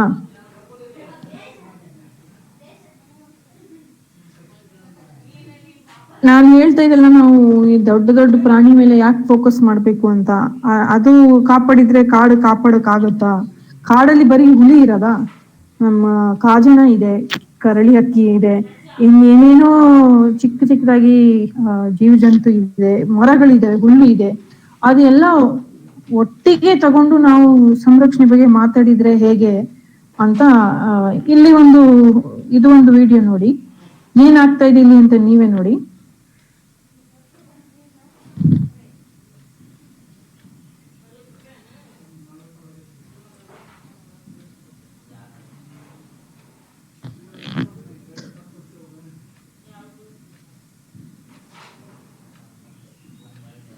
ಇದೊಂದು ಜೇನುನೊಣ. ಅದು ಹೂವಿಂದ ಪರಾಗ ತಗೊಳ್ತಾ ಇದೆ ಅಲ್ವಾ? ಈ ದೃಶ್ಯ ತುಂಬಾ ಅಪರೂಪ ಆಗಿದೆ ಇವಾಗ ಕಾಡಲ್ಲಿ. ಯಾಕೆಂದ್ರೆ ಜೇನುನೊಣಕ್ಕೆ ತುಂಬಾ ತೊಂದರೆ. ಯಾಕೆಂದ್ರೆ ಅದು ಹೂವು ಎಲ್ಲ ಕಡಿಮೆ ಆಗಿದೆ. ನಾನು ತೋರಿಸಿದೀನಿ ಅಲ್ಲ, ಅದು 138 ಗಿಡಗಳು, ಅದ್ರ ತುಂಬಾ ಹೂ ಗಿಡಗಳು ಜಾಸ್ತಿ ಇತ್ತು, ಅದೆಲ್ಲ ಅಳಿದೋಗಿದೆ. ಇವಾಗ ಜೇನಿಗೆ ಹೂವು ಇಲ್ಲ ಜೇನು ಮಾಡ್ಲಿಕ್ಕೆ, ಜೇನುನೊಣಕ್ಕೆ. ಸೊ ಈ ತರ ದೃಶ್ಯ ನಾವು ಬರೀ ಹುಲಿ, ಆನೆ ಅದೆಲ್ಲ ಮೇಲೆ ಫೋಕಸ್ ಮಾಡಿದ್ರೆ ಇದು ಸೈಡ್ ಅಲ್ಲಿ ನಶಿಸಿ ಹೋಗ್ತಾ ಇದೆ, ನಮ್ಗೆ ಗೊತ್ತಾಗಲ್ಲ. ಸೊ ಇಷ್ಟು ವರ್ಷ ನಾನು ಸೋಲಿಗರ ಜೊತೆ ಕಾಡಲ್ಲಿ ಸುತ್ತಾಡಿದ್ರಿಂದ ನಮ್ಗೆ ಏನ್ ಕಲಿಕೆ ಇದೆ ಅಂದ್ರೆ ನಿಮ್ ಜೊತೆ ಹಂಚ್ಕೊಳ್ಳೋಕೆ ಇಷ್ಟಪಡ್ತೀನಿ. 2-3 ಇದರಲ್ಲಿ ವಾಕ್ಯದಲ್ಲಿ. ಒಂದು ಇದೇ ನಾನು ಹೇಳಿದಲ್ಲ, ಒಂದೇ ಜಾತಿ ಮೇಲೆ ಫೋಕಸ್ ಮಾಡಿದ್ರೆ ಸಂರಕ್ಷಣೆ ಮಾಡೋದು ಸಾಧ್ಯನೇ ಇಲ್ಲ. ಎರಡನೇದಾಗಿ ಮನುಷ್ಯ ಮತ್ತೆ ಪ್ರಾಣಿ ಒಟ್ಟಿಗೆ ಇರ್ಬೋದು. ಹೇಗೆ ಇರ್ಬೋದು ಅಂತೆ, ನಮ್ಮ ಆಸೆ ಕಡಿಮೆ ಇಡ್ಬೇಕು. ಮಾಲು, ಫೋನು, ಟಿವಿ ಆ ತರ ಆಸೆ ಕಡಿಮೆ ಇರ್ಬೇಕು. ನಾವು ಅಲ್ಲಿ ಹೋಗಿ ಬೇಕಾದ್ರೆ ನಾವು ತಗೋಬಹುದು. ನಮ್ಗೆ ಟಿವಿ ಬೇಕಾದ್ರೆ ನಾವು ಬೇಡ ಅಂತ ಹೇಳಕ್ ಆಗಲ್ಲ. ಬಟ್ ನಾವು ಅಲ್ಲಿ ಹೋಗಿ ಸೋಲಿಗರಿಗೆ ಹಂಗೆ ಆದಿವಾಸಿಗಳಿಗೆ ಹೇಳೋದು ಸರಿ ಬರಲ್ಲ. ನೀವು ನಿಮ್ ತರ ನೀವು ಇರಿ, ನೀವು ಹೆಂಗೆ ಇರಿ ಹಂಗೆ ಇರಿ, ನಮ್ಗೆ ಕಾರ್ಡ್ ಬೇಕು, ನಾವು ಮೊಬೈಲ್ ತಗೊಳ್ತೀವಿ, ನಾವು ಟಿವಿ ತಗೊಳ್ತೀವಿ, ಬಟ್ ನೀವು ಇಲ್ದೆ ಇರಿ ಅಂತ ನಾವು ಹೇಳಕ್ಕಾಗಲ್ಲ. ಬಟ್ ಅವ್ರಿಗೆ ಆಶೆ ಕಡಿಮೆ ಇದೆ, ನಮ್ಮಿಂದ ಆಶೆ ಅವ್ರಿಗೆ ಕಡಿಮೆ ಇದೆ. ಈ ಮಟೀರಿಯಲ್ ಪರ್ಸ್ಪೆಕ್ಟಿವ್ ಅಂತ ನಾವು ಹೇಳ್ತೀವಲ್ಲ, ಒಬ್ರು ವಯಸ್ಸಿನವರು ಸೋಳಿಗರು ನಮ್ಗೆ ಹೇಳಿದ್ರು, ನಾನು ಯಾವಾಗ್ಲೂ ಮರೆಯಕ್ಕಾಗಲ್ಲ, ಈ ಸರ್ಕಾರ ಎಲ್ಲಕ್ಕೆ ಬೆಲೆ ಕೊಟ್ಟು ಹಣ ಬಂದು ಎಲ್ಲ ಹಾಳಾಗಿದೆ, ಈ ಟಿಂಬರ್ ಇರ್ಲಿ ಅಥವಾ ಏನೋ ಒಂದು ಇರ್ಲಿ ಅಂತ. ಸೊ ಯಾವ್ದು ವಸ್ತುಗೆ ನಾವು ವ್ಯಾಲ್ಯೂ ಕೊಡ್ತೀವಿ, ಒಂದು ವಸ್ತುಗೆ ಅಥವಾ ಒಂದು ಜೀವಿಗೆ ನಾವು ವ್ಯಾಲ್ಯೂ ಕೊಡ್ತೀವಿ, ಅದರಿಂದ ನಮ್ಮ ಸಂರಕ್ಷಣೆಗೆ ಪ್ರಭಾವ ಆಗುತ್ತೆ. ಇನ್ನೇನಂದ್ರೆ ಈಗ ನಾವು ಕಲ್ತಿರೋದು ಇದು ಇನ್ನೊಂದು ಕೊಲೋನಿಯಲ್ ಪರ್ಸ್ಪೆಕ್ಟಿವ್ ನಾನು ಹೇಳಿದೆಯಲ್ಲ, ಅವರು ಅದನ್ನೇ ನಾವು ಕಲ್ತಿರೋದು ನಮ್ಮ ಪಾಠದಲ್ಲಿ, ನಮ್ಮ ಕಾಲೇಜಲ್ಲಿ ಕೂಡ ನಾವು ಇದೇ ಕಲಿತೀವಿ. ಎಲ್ಲಾ ಸ್ಪರ್ಧೆ ನಡೀತಾ ಇದೆ, ಕಾಡೊಳಗಡೆ ಎಲ್ಲ ಸ್ಪರ್ಧೆ ಇದೆ, ಕಾಂಪಿಟೇಷನ್ ಜಾಸ್ತಿ ಇದೆ, ಪ್ರತಿಯೊಂದು ಜಾತಿ ಇನ್ನೊಂದು ಜಾತಿ ಜೊತೆ ಸ್ಪರ್ಧೆ ನಡೆಸ್ತಾ ಇದೆ ಅಂತ. ಅದು ತಪ್ಪು. ಸ್ಪರ್ಧೆ ಅಲ್ಲ, ಏನು ಹೇಳ್ತಾರೆ, ಕೋ ಎಕ್ಸಿಸ್ಟೆನ್ಸ್, ಸಹ ಬಾಳ್ವೆ, ಅದು ಇದೆ. ಕೋಆಪರೇಷನ್ ಇಂದ ಎಲ್ಲ ನಡೆಯುತ್ತೆ, ಸ್ಪರ್ಧೆಲಿ ಏನೋ ನಡೆಯಲ್ಲ ಅಂತ. ಸೊ ನಮ್ಮ ವರ್ತನೆ, ನಮ್ಮ ದೃಷ್ಟಿಕೋನಿಗೆ ಅಮೂಲಾಗ್ರ ಬದಲಾವಣೆ ನಾವು ಬರ್ಸ್ಬೇಕು ಸಂರಕ್ಷಣೆ ಮಾಡಿಸ್ಬೇಕಾದ್ರೆ. ಆದಿವಾಸಿಗಳ ಬಗ್ಗೆ ನಾವು ತುಂಬಾ ನಮ್ಮ ಯೋಚನೆಗಳು ಬದಲಾವಣೆ ಮಾಡ್ಬೇಕು. ಅವ್ರು ಅನಾಗರಿಕರು, ಅವ್ರಿಗೆ ಬುದ್ಧಿ ಇಲ್ಲ, ಅವ್ರಿಗೆ ಜ್ಞಾನ ಇಲ್ಲ ಅಂತ ನಾವು ಅದೆಲ್ಲ ಬಿಟ್ಟು ಬಿಡ್ಬೇಕು ಅಂತ ನಮ್ಗೆ ನಂದು ಆಸೆ ಇದೆ. ಜಸ್ಟ್ ಮುಗಿದ ಹತ್ರ ಬಂದಿದೀವಿ. ಇದು ಒಂದು ಕಾಂಕ್ರೀಟ್ ಕಾಡು, ನೀವು ನೋಡಿರ್ತೀರಾ ಬೆಂಗಳೂರಿನಲ್ಲಿ. ಇಲ್ಲಿ ಈ ತರ ವಾತಾವರಣ ಕೇಳ್ಕೋಬಹುದು.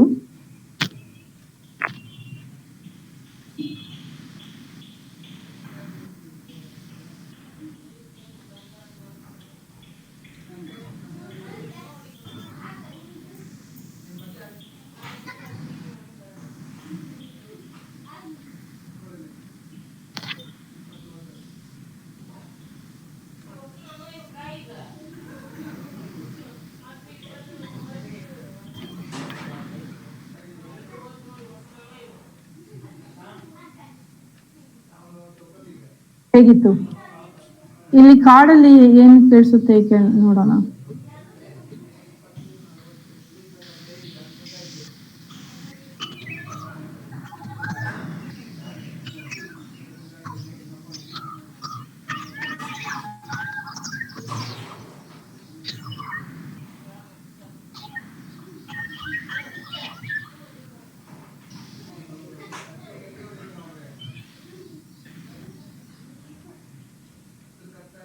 ಈಗ ಯಾವ ತರ ಕಾಡು ನಮ್ಗೆ ಸುತ್ತಮುತ್ತ ಬೇಕು, ನಮ್ಗೆ ಯಾವ ಸಂರಕ್ಷಣೆ ಮಾಡ್ಬೇಕು, ಏನ್ ಸಂರಕ್ಷಣೆ ಮಾಡ್ಬೇಕು, ಹೇಗೆ ಮಾಡ್ಬೇಕು, ಯಾರ ಸಹಾಯ ಜೊತೆ ಮಾಡ್ಬೇಕು ಅಂತ ನಿಮ್ಗೆ ಬಿಟ್ಟಿರ್ತೀನಿ, ಯೋಚನೆ ಮಾಡಿ.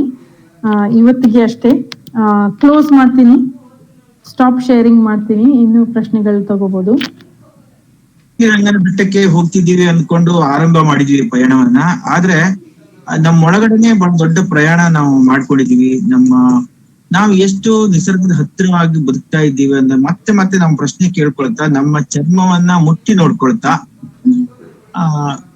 ಬಹಳ ಎಚ್ಚರಿಕೆಯಿಂದ ನಮ್ಮನ್ನೇ ನಾವು ಹಿಂದೆ ನೋಡ್ಕೊಳ್ತಾ ಹೋಗುವ ಹಾಗೆ ಡಾಕ್ಟರ್ ಸಮೀರಾ ಮೇಡಮ್ ಅವರು ಬಹಳ ಒಂದು ನೇಯ್ಗೆ ಪರಿಸರದ ಕುರಿತು ತಮ್ಮ ಜ್ಞಾನವನ್ನ, ಹಾಗೆ ಪಾರಂಪರಿಕ ತಿಳುವಳಿಕೆಯನ್ನ ಮತ್ತು ಒಂದು ಜಗತ್ತನ್ನು ಅರಿಯುವ ಒಂದು ಸಮಷ್ಟಿಯಾಗಿ ಜಗತ್ತನ್ನ ಅರಿಯುವಂತಹ ಒಂದು ದೊಡ್ಡ ಪಯಣವನ್ನ ಆರಂಭಿಸಿ ಅದರ ಪುಟ್ಟ ಪುಟ್ಟ ಹೆಜ್ಜೆಗಳನ್ನ ನಾವು ಅದ್ರ ಜೊತೆಗೆ ಇಡೋಕೆ ಕಾರಣವಾದಂತಹ ಮೇಡಮ್, ನಿಮ್ಗೆ ತುಂಬಾ ಕೃತಜ್ಞತೆಗಳು. BGBS ಪರವಾಗಿ ಅನೇಕ ಪ್ರಶ್ನೆಗಳು ಇದಿರ್ಬೋದು ಅನ್ಸುತ್ತೆ. ಈಗ ಕೆಲವು ಪ್ರಶ್ನೆಗಳನ್ನ ಕೇಳ್ತಾರೆ. Thank you. ಸಮೀರಾ ಅವರು ತುಂಬಾ ಚೆನ್ನಾಗಿ ನಮ್ಗೆಲ್ಲ ತಿಳಿಸ್ಕೊಟ್ಟಿದ್ದೀರಾ, ಧನ್ಯವಾದಗಳು ಹೇಳ್ತಾ. ಈ ಲಂಡನ್ ಇಷ್ಟೊಂದು ಹಬ್ಬಿದೆ, ಆಮೇಲೆ ಅಲ್ಲಿ ಸ್ಥಳೀಯವಾಗಿದ್ದ ಏನು ಈ ಮರಗಳು ಸಸ್ಯಗಳೆಲ್ಲ ಹಾಳಾಗಿದ್ದಾವೆ. ಈ ಪ್ರಶ್ನೆ ಏನು ಅಂತಂದ್ರೆ, ಸಪೋಸ್ ಈ ಲಂಟಾಣವನ್ನ ನಾವು ಮತ್ತೆ ಯಾವುದೋ ಒಂದು ರೀತಿಯಲ್ಲಿ ಕಡಿಮೆ ಮಾಡಿದ್ರೆ ನಶಿಸಿ ಹೋಗಿರುವ ಅಲ್ಲಿ ಮರಗಳು ಮತ್ತೆ ಬರುವ ಸಂಭವ ಇದೆಯಾ? ರಿಸರ್ಚ್ ಎಲ್ಲಾದ್ರೂ ಆಗಿದೆಯಾ? ಯಾಕಂದ್ರೆ ಬೀಜಗಳು ನೆಲದಲ್ಲಿ ಬಿದ್ದಿರ್ತಾವೆ, ಆ ದೃಷ್ಟಿಯಿಂದ ಕೇಳ್ತಾ ಇದ್ದೀನಿ. ಯಾರ್ದು ಬೀಜ? ಲಂಟನ ಬೀಜನ ಬೇರೆ? ಲಂಟನ ಅಲ್ಲ, ಬೇರೆ ಈಗ ಯಾವ್ದು ನಶಿಸಿ ಹೋಗಿದಾವೆ ಅಂತ ನಾವು ಹೇಳ್ತಾ ಇದ್ದೀವಿ. ಅವುಗಳ ಬೀಜಗಳು ಕೂಡ ಅಲ್ಲಿ ನೆಲದಲ್ಲಿ ಆಳದಲ್ಲಿ ಇರುವ ಸಂಭವ ಇರ್ತದೆ. ಅದರಿಂದ ಲಂಟನವನ್ನ ಯಾವುದೋ ಒಂದು ಕ್ರಮದಲ್ಲಿ ನಾವು ಕಡಿಮೆ ಮಾಡಿದ್ರೆ, ಇಲ್ಲವಾಗ ತುಂಬಾ ಕಷ್ಟ ಅನ್ಸುತ್ತೆ, ಆದ್ರೆ ಕಡಿಮೆ ಮಾಡಿದ್ರೆ ಮತ್ತೆ ಹಳೆಯ ಮರಗಳು ಬರುವ ಸಂಭವ ಇದೆಯಾ? ಏನಾದ್ರೂ ರಿಸರ್ಚ್ ಆಗಿದ್ಯಾ ಈ ವಿಷಯದಲ್ಲಿ ಅಂತ? ರಿಸರ್ಚ್ ಆಗಿದೆ, ತುಂಬಾ ಜನ ಸಂಶೋಧನೆ ಮಾಡಿದ್ದಾರೆ ಅದ್ರ ಬಗ್ಗೆ. ಬಟ್ ಏನ್ ಪರಿಸ್ಥಿತಿ ಇವಾಗ ಏನಾಗಿದೆ ಅಂದ್ರೆ, ಅದು ತರಗು ಬೆಂಕಿ ನಿಲ್ಸ್ಬಿಟ್ಟಿದ್ರಲ್ಲ, ಸೋಲಿಗಿರೋದು ಟ್ರೆಡಿಷನಲ್ ಪ್ರಾಕ್ಟೀಸ್ ಅದು, ಆವಾಗಿಂದ ಲಂಟನ ತುಂಬಾ ಜಾಸ್ತಿ ಹೆಚ್ಚಿದೆ. ಈಗ ಅದು ಬೇರಿಂದ ಕಿತ್ತರೆ ಕೂಡ ಲಂಟನ ಬೀಜ, ಬೇರೆ ಜಾತಿಯಿಂದ ಲಂಟನ ಬೀಜನೇ ಮಣ್ಣು ಒಳಗಡೆ ತುಂಬಾ ಇರುತ್ತೆ, ಅದನ್ನೇ ಜಾಸ್ತಿ ಬರುತ್ತೆ. ಸೊ ಇವಾಗ ಸೋಲಿಗರು ಕೂಡ ಹೇಳ್ತಾರೆ, ತರಗು ಬೆಂಕಿ ನಾವು ಹಾಕಿದ್ರೆ ಇಷ್ಟೊಂದು ಲಂಟನ ಮೇಲೆ ತನಕ ಹಬ್ಬಿದೆ ಅಲ್ಲ, ಮರ ಎಲ್ಲ ಇಡೀ ಕಾಡು ನಾಶ, ದೊಡ್ಡ ಬೆಂಕಿ ಬೀಳುತ್ತೆ. ಇವಾಗ ತರಗು ಬೆಂಕಿ ಬೀಳ್ಸಕ್ಕಾಗದು, ಅದು ಹಾಕಕ್ ಆಗಲ್ಲ. ಸೊ ಇವಾಗ ಕಷ್ಟ.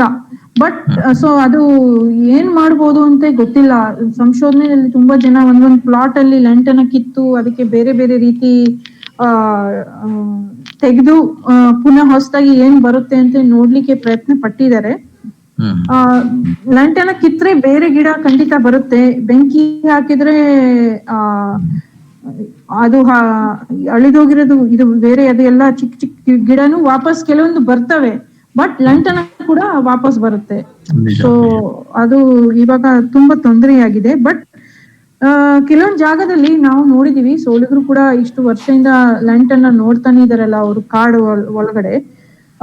ಕೆಲವೊಂದು ಜಾಗದಲ್ಲಿ ಒಂದು 10-15 ವರ್ಷ ಆದ್ಮೇಲೆ ಲಂಟನ ಜಾಸ್ತಿ ಪೂರ್ತಿ ಹಬ್ಕೊಂಡು ಮೇಲೆ ಮರ ಎಲ್ಲ ಹಬ್ಬಿ ಅದು ಸತ್ತೋಗುತ್ತೆ, ಅದ್ರ ಪಾಡಿಗೆ ಸತ್ತೋಗುತ್ತೆ.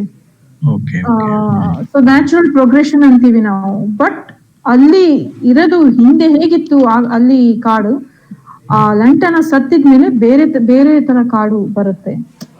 ಲಂಟನ ಅಡಿಲಿ ಅದು ಕತ್ಲೆ ನೆರಳಲ್ಲಿ ಬದುಕಬಹುದು ಅಂತ ಗಿಡ ಮಾತ್ರ ವಾಪಸ್ ಅಲ್ಲಿ ಲಂಟನ ಸತ್ತಿದ್ಮೇಲೆ ಕಾಣ್ತವೆ. ಸೊ ಅದು ಒಂಥರ ಬೇರೆ ತರ ಕಾಡು ಸಿಗುತ್ತೆ. ತುಂಬಾ ಧನ್ಯವಾದಗಳು. Thank you. Hello madam sir, ಈಗ ಬಹಳಷ್ಟು IT-BT ಮತ್ತೆ ಬೇರೆ ಎಲ್ಲಾ ವಿಷಯದ ಮೇಲೆನೆ ಇವತ್ತು ಜಾಸ್ತಿ ಕಾನ್ಸಂಟ್ರೇಷನ್ ಮಾಡ್ತಾರ ಸ್ಟೂಡೆಂಟ್ಸ್.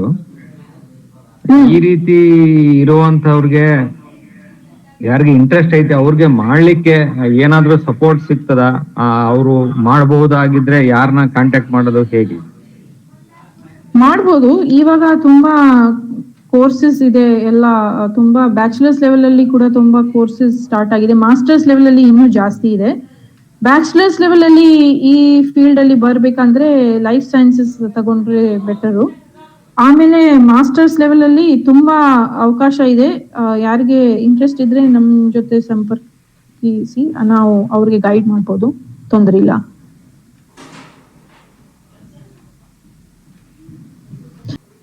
Thank you ma'am. ಫರೀನ್ ಅವರು ಒಂದು ಚಾಟ್ ಬಾಕ್ಸ್ ಅಲ್ಲಿ ಒಂದು ಪ್ರಶ್ನೆ ಕೇಳಿದ್ದಾರೆ. ಅದೇನಂದ್ರೆ ಕಾಡಿನಲ್ಲಿ ಸೋಲಿಗರ ಸಂಖ್ಯೆ ಕಡಿಮೆ ಆಗ್ತಾ ಇದೆಯಾ ಅಂತ. ಹಾ, ಇದ್ರ ಬಗ್ಗೆ ಆಕ್ಚುಲ್ ಆಗಿ ನಂಬರ್ಸ್ ಇಲ್ಲ ನಮ್ಮ ಹತ್ರ. ಯಾಕೆಂದ್ರೆ ನ್ಯಾಷನಲ್ ಸೆನ್ಸಸ್ ಇರುತ್ತಲ್ಲ, ಅದರಲ್ಲಿ tribe by tribe, individual tribe ಅಂತ ಹಾಕಲ್ಲ. ಅದು ಜಸ್ಟ್ ST ಅಂತ ಒಂದು ಹಾಕ್ತಾರೆ ಸೆನ್ಸಸ್ ನಲ್ಲಿ, ನ್ಯಾಷನಲ್ ಸೆನ್ಸಸ್ ನಲ್ಲಿ. So we don't know. But ನಮ್ಮ ಅಭಿಪ್ರಾಯದಲ್ಲಿ ಮತ್ತೆ ನಮ್ಮ ಅನುಭವದಲ್ಲಿ ಸ್ವಲ್ಪ ಡೌನ್ ಆಗ್ತಾ ಇದೆ ಅಂತೆ, ಆಗ್ಬೋದಂತೆ ಏನೋ ಅಂಡರ್ಸ್ಟ್ಯಾಂಡಿಂಗ್ ಇದೆ. ಸೋಲಿಗರು ಲೀಡರ್ಸ್ ಹತ್ರ ಕೇಳಿದ್ರೆ ಕೂಡ ಆಕ್ಚುಲಿ ಇವಾಗ ಅವರು ಶುರು ಮಾಡಿದ್ದಾರೆ ಸೋಲಿಗರು ಸೆನ್ಸಸ್ ಮಾಡೋದು. ಎಷ್ಟು ಮಕ್ಕಳು ಹುಟ್ತಾ ಇದ್ದಾರೆ, ಎಷ್ಟು ಜನ ಸಾಯ್ತಾ ಇದಾರೆ, ಅದು ಡೇಟಾ ಎಲ್ಲ ಕಲೆಕ್ಟ್ ಮಾಡೋದು ಶುರು ಆಗ್ತಾ ಇದೆ ಇವಾಗ. ಸೊ ಗೊತ್ತಿಲ್ಲ, ಬಟ್ ಕಡಿಮೆ ಆಗ್ತಾ ಇದೆ ಅಂತ ನಮ್ಗೆ ಅನ್ಸುತ್ತೆ. ಡೇಟಾ ಏನು ತೋರಿಸುತ್ತೆ ನೋಡ್ಬೇಕು. ಶಿಲ್ಪಾ ಹಳ್ಳಿಕೇರಿ ಅವರು ಏನ್ ಪ್ರಶ್ನೆ ಕೇಳ್ತಿದ್ರಿ? ಶಿಲ್ಪಾ, ಓಕೆ. ಅವ್ರು ಏನ್ ಪ್ರಶ್ನೆ ಕೇಳ್ತಿದ್ರು ಅಂದ್ರೆ, ಜೇನ್ ಹುಳುಗಳು ಹೂವಿಂದ ಮಕರಂದ ಹೀರ್ತಿವೆ. ಈ ಹುಲ್ಲುಗಳಿಂದನೂ ಕೂಡ ಜೇನ್ ಹುಳುಗಳು ಹೂವಿನಿಂದ ಮಕರಂದ ಹೀರ್ತವ ಅಂತ ಕೇಳ್ತಾರೆ. ಅದೇನೆ ವಿಡಿಯೋದಲ್ಲಿ ನಾವು ನೋಡಿದೀವಿ ಅಲ್ಲ. ಹೌದು. ಓಕೆ ಮೇಡಮ್, ಈಗ ಸೋಲಿಗರಿಗೆ ಅನಾರೋಗ್ಯದ ತೊಂದರೆ ಉಂಟಾದಾಗ ಅವರು ನಗರ ಪ್ರದೇಶಕ್ಕೆ ಮುಕ್ತವಾಗಿ ಅವಕಾಶ ಬರ್ಲಿಕ್ಕೆ ಇದೆನೋ ಅಥವಾ ಇಲ್ಲೋ, ಅಥವಾ ಅವ್ರಿಗೆ ಏನಾದ್ರು ಆರೋಗ್ಯದ ತೊಂದರೆಗಳು ಉಂಟಾದಾಗ ಅದರಿಂದ ಹೇಗೆ ಅವರು ರಿಕವರಿ ಆಗ್ಲಿಕ್ಕೆ ಅಲ್ಲಿ ನೀವು ಕಂಡುಕೊಂಡ ಹಾಗೆ ಹೇಗೆ ಅವ್ರ ಸ್ಪೆಷಲಿಟಿ ಇದೆ? ಅವ್ರ ಆರೋಗ್ಯಕ್ಕೆ ತುಂಬಾ ತೊಂದರೆ ಇದಾವೆ. ಎಸ್ಪೆಷಲಿ ನಾನು ಹೇಳಿದಾಗೆ ಅವ್ರ ಜೀವನ ಶೈಲಿ ಬದಲಾವಣೆ ಆದ್ಮೇಲೆ, ಅವರು ಕಾಡಲ್ಲಿ ಇರೋದು, ಔಷಧಿ ಗಿಡ ಎಲ್ಲ ಕೆಲವೊಂದು ಹೋದ್ಮೇಲೆ ಅವ್ರಿಗೆ ತುಂಬಾ ತೊಂದರೆ ಆಗ್ತಾ ಇದೆ. ಮತ್ತು ಈ PDS ಸ್ಕೀಮ್ ಇದೆಯಲ್ಲ, ರೈಸ್ ಎಲ್ಲ ರಾಷನ್ ಇದು ಸಿಗುತ್ತೆ ಅಲ್ಲ, ಅದರಿಂದ ಅವರು ಆಹಾರಕ್ಕೆ ತುಂಬಾ ಬದಲಾವಣೆ ಆಗಿನೂ ಅವ್ರಿಗೆ ಡಯಾಬಿಟೀಸ್ ಅದೆಲ್ಲ ಜಾಸ್ತಿ ಆಗಿದೆ. ಆಸ್ಪತ್ರೆ ಇದೆ, public health PHC public health centre ಮತ್ತೆ ಡಿಸ್ಟ್ರಿಕ್ಟ್ ಹೆಲ್ತ್ ಸೆಂಟರ್ ಎಲ್ಲ ಇದಾವೆ, ಬಸ್ ಸರ್ವಿಸ್ ಇದೆ. ಬಟ್ ತೊಂದರೆ ಇದೆ, ಯಾಕೆಂದ್ರೆ ಅವರು ಅಲ್ಲಿ ಹೋದ್ರೆ ಕೂಡ ಅವ್ರಿಗೆ ಸ್ವಲ್ಪ ಬೇರೆ ರೀತಿ ಜಾತಿ ಪದ ಮಾಡಿ ನೋಡ್ತಾರೆ ಡಾಕ್ಟರ್ಗಳು, ಜನಗಳು. ಸೊ ಮತ್ತೆ ಅವ್ರಿಗೆ ತುಂಬಾ ಭಯ ಇದೆ, ಸೂಜಿ ಕಂಡ್ರೇನು ಭಯ ಇದೆ, ತುಂಬಾ ಅವ್ರಿಗೆ ಭಯ ಇದೆ. ಸೊ ಇದೆ, ತುಂಬಾ ಪ್ರಾಬ್ಲಮ್ಸ್ ಇದಾವೆ. ಬಟ್ ಅಲ್ಲಿ ಒಬ್ರು ಡಾಕ್ಟರ್ ಪ್ರಶಾಂತ್ ಅಂತ ಇದ್ದಾರೆ, ಅವರು ಇತ್ತೀಚೆಗೆ ಇದು ಎಲ್ಲಕ್ಕೆ ಸ್ವಲ್ಪ ಹೇಗೆ ಪರಿಹಾರ ಕೊಡೋದು ಅಂತ ಅವರು ಒಂದು ಪ್ರಯತ್ನ ಪಡ್ತಾ ಇದ್ದಾರೆ, ಇನ್ಸ್ಟಿಟ್ಯೂಟ್ ಆಫ್ ಪಬ್ಲಿಕ್ ಹೆಲ್ತ್ ಅಂತ ಇಟ್ಕೊಂಡು. ಸೊ ಮುಂದೆ ನೋಡ್ಬೇಕು ಹೇಗೆ ಇದು ಹೇಗೆ ಆಗತ್ತೆ ಅಂತ. ಒಬ್ರು ಕೇಳಿದಾರೆ, ಅವರು ಕಾಡಿನಲ್ಲಿ ಅವರ ಬೇಟೆಯ ಬದುಕು ಹೇಗಿರುತ್ತೆ, ಅವ್ರ ಕಾಡು ಪ್ರಾಣಿಗಳನ್ನೆಲ್ಲ ಬೇಟೆಯಾಡ್ತಾ, ಮತ್ತೆ ಅವ್ರ ಪರಿಸರ ಪ್ರೀತಿ ಮತ್ತೆ ಈ ಬೇಟೆ ಬದುಕು ಇವೆಲ್ಲ ಒಟ್ಟಿಗೆ ಹೇಗೆ ನೋಡ್ಬೋದು ಅಂತ. ಪರಿಸರ ಪ್ರೀತಿ ಬೇಟೆನೂ ಅದರದ್ದು ಭಾಗ. ಇದು ಸ್ವಲ್ಪ ಈ ಯೋಚನೆ ಕಷ್ಟ ಕೊಡುತ್ತೆ ಕೆಲವ್ರಿಗೆ, ಬಟ್ ಅವ್ರು ಬೇಟೆಯಾಡೋದು ಸಂಪ್ರದಾಯ ಕೂಡ ಅವರು ಕಾಡಿನ ಸಂಬಂಧದ ಒಂದು ಭಾಗ, ಮುಖ್ಯವಾಗಿ ಭಾಗ. ಕೆಲವೊಂದು ಪ್ರಾಣಿಯಿಂದ ಅವ್ರಿಗೆ ತುಂಬಾ ಔಷಧಿ ಸಿಗುತ್ತೆ ಅಂತ ಅವ್ರ ನಂಬಿಕೆ ಇದೆ. ಬಟ್ ಇವಾಗ ತುಂಬಾ ಕಡಿಮೆ ಆಗಿದೆ, ಯಾಕೆಂದ್ರೆ ಅದು ಕಾನೂನು ಬಂದ ಮೇಲೆ ಅದು ಬ್ಯಾನ್ ಆಗಿದೆ. ಅವರು ಪೋಚಿಂಗ್ ಮಾಡ್ತಾ ಇಲ್ಲ. ಒಂದು ಇಂಪಾರ್ಟೆಂಟ್ ಆಗಿ ವ್ಯತ್ಯಾಸ ನಾವು ಅರ್ಥ ಮಾಡ್ಕೋಬೇಕಂದ್ರೆ, hunting is not same as poaching. Poaching ಅಂದ್ರೆ ಪ್ರಾಣಿಗೆ ಅದು ದುಡ್ಡಿಗೋಸ್ಕರ ಮಾರಾಟ ಮಾಡೋದು, ಹಂಟಿಂಗ್ ಅಂದ್ರೆ ಹೊಟ್ಟೆಗೋಸ್ಕರ ಬೇಟೆ ಆಡೋದು. ಆಯ್ತಾ, ಇದು ಒಂದು ವ್ಯತ್ಯಾಸ ನಾವು ತಿಳ್ಕೋಬೇಕು. ಸೊ ಪೋಚಿಂಗ್ ಅವರು ತುಂಬಾ ಕಡಿಮೆ. BRS ಅಲ್ಲಿ ಸೋಲಿಗರಂತೆ ಅವರು ಹುಲಿ ಅಂತ ದೇವ್ರು ಅಂತ ಇಟ್ಕೊಳ್ತಾರೆ, ಆನೆ ದೇವ್ರು, ಕರಡಿನ ದೇವ್ರು. ಅವರು ಬೇಟೆ ಆಡೋದಂದ್ರೆ ಸಣ್ಣ ಸಣ್ಣದು ಪ್ರಾಣಿ, ಬೇರೆ ಸಣ್ಣ ಪ್ರಾಣಿ ಬೇಟೆ ಆಡ್ತಿದ್ರು. ಬಟ್ ಇವಾಗ ತುಂಬಾ ಕಡಿಮೆ ಆಗಿದೆ ಅದು, ಈಗ ಇಲ್ವೇ ಇಲ್ಲ, ಕಡಿಮೆ. ಯಾಕೆಂದ್ರೆ ಜೈಲ್ಗೆ ಹೋಗ್ಬೋದು. Good morning, ma'am. Good morning. Ma'am, I have one question that Soliga communities will be practicing any agricultural practices, or they fully depend upon the hunting? No, they don't hunt anymore. They used to be hunter-gatherers, and they used to practice shifting agriculture, which involves going from one place to another. After a few years, you practice agriculture in a small piece of land in the forest, and after 3-4 years, you leave it and move to a different piece of land. But as I had mentioned in the beginning, after the several new acts and laws were put out by the central government, all these practices are banned. They don't do any hunting and they don't do any agriculture anymore.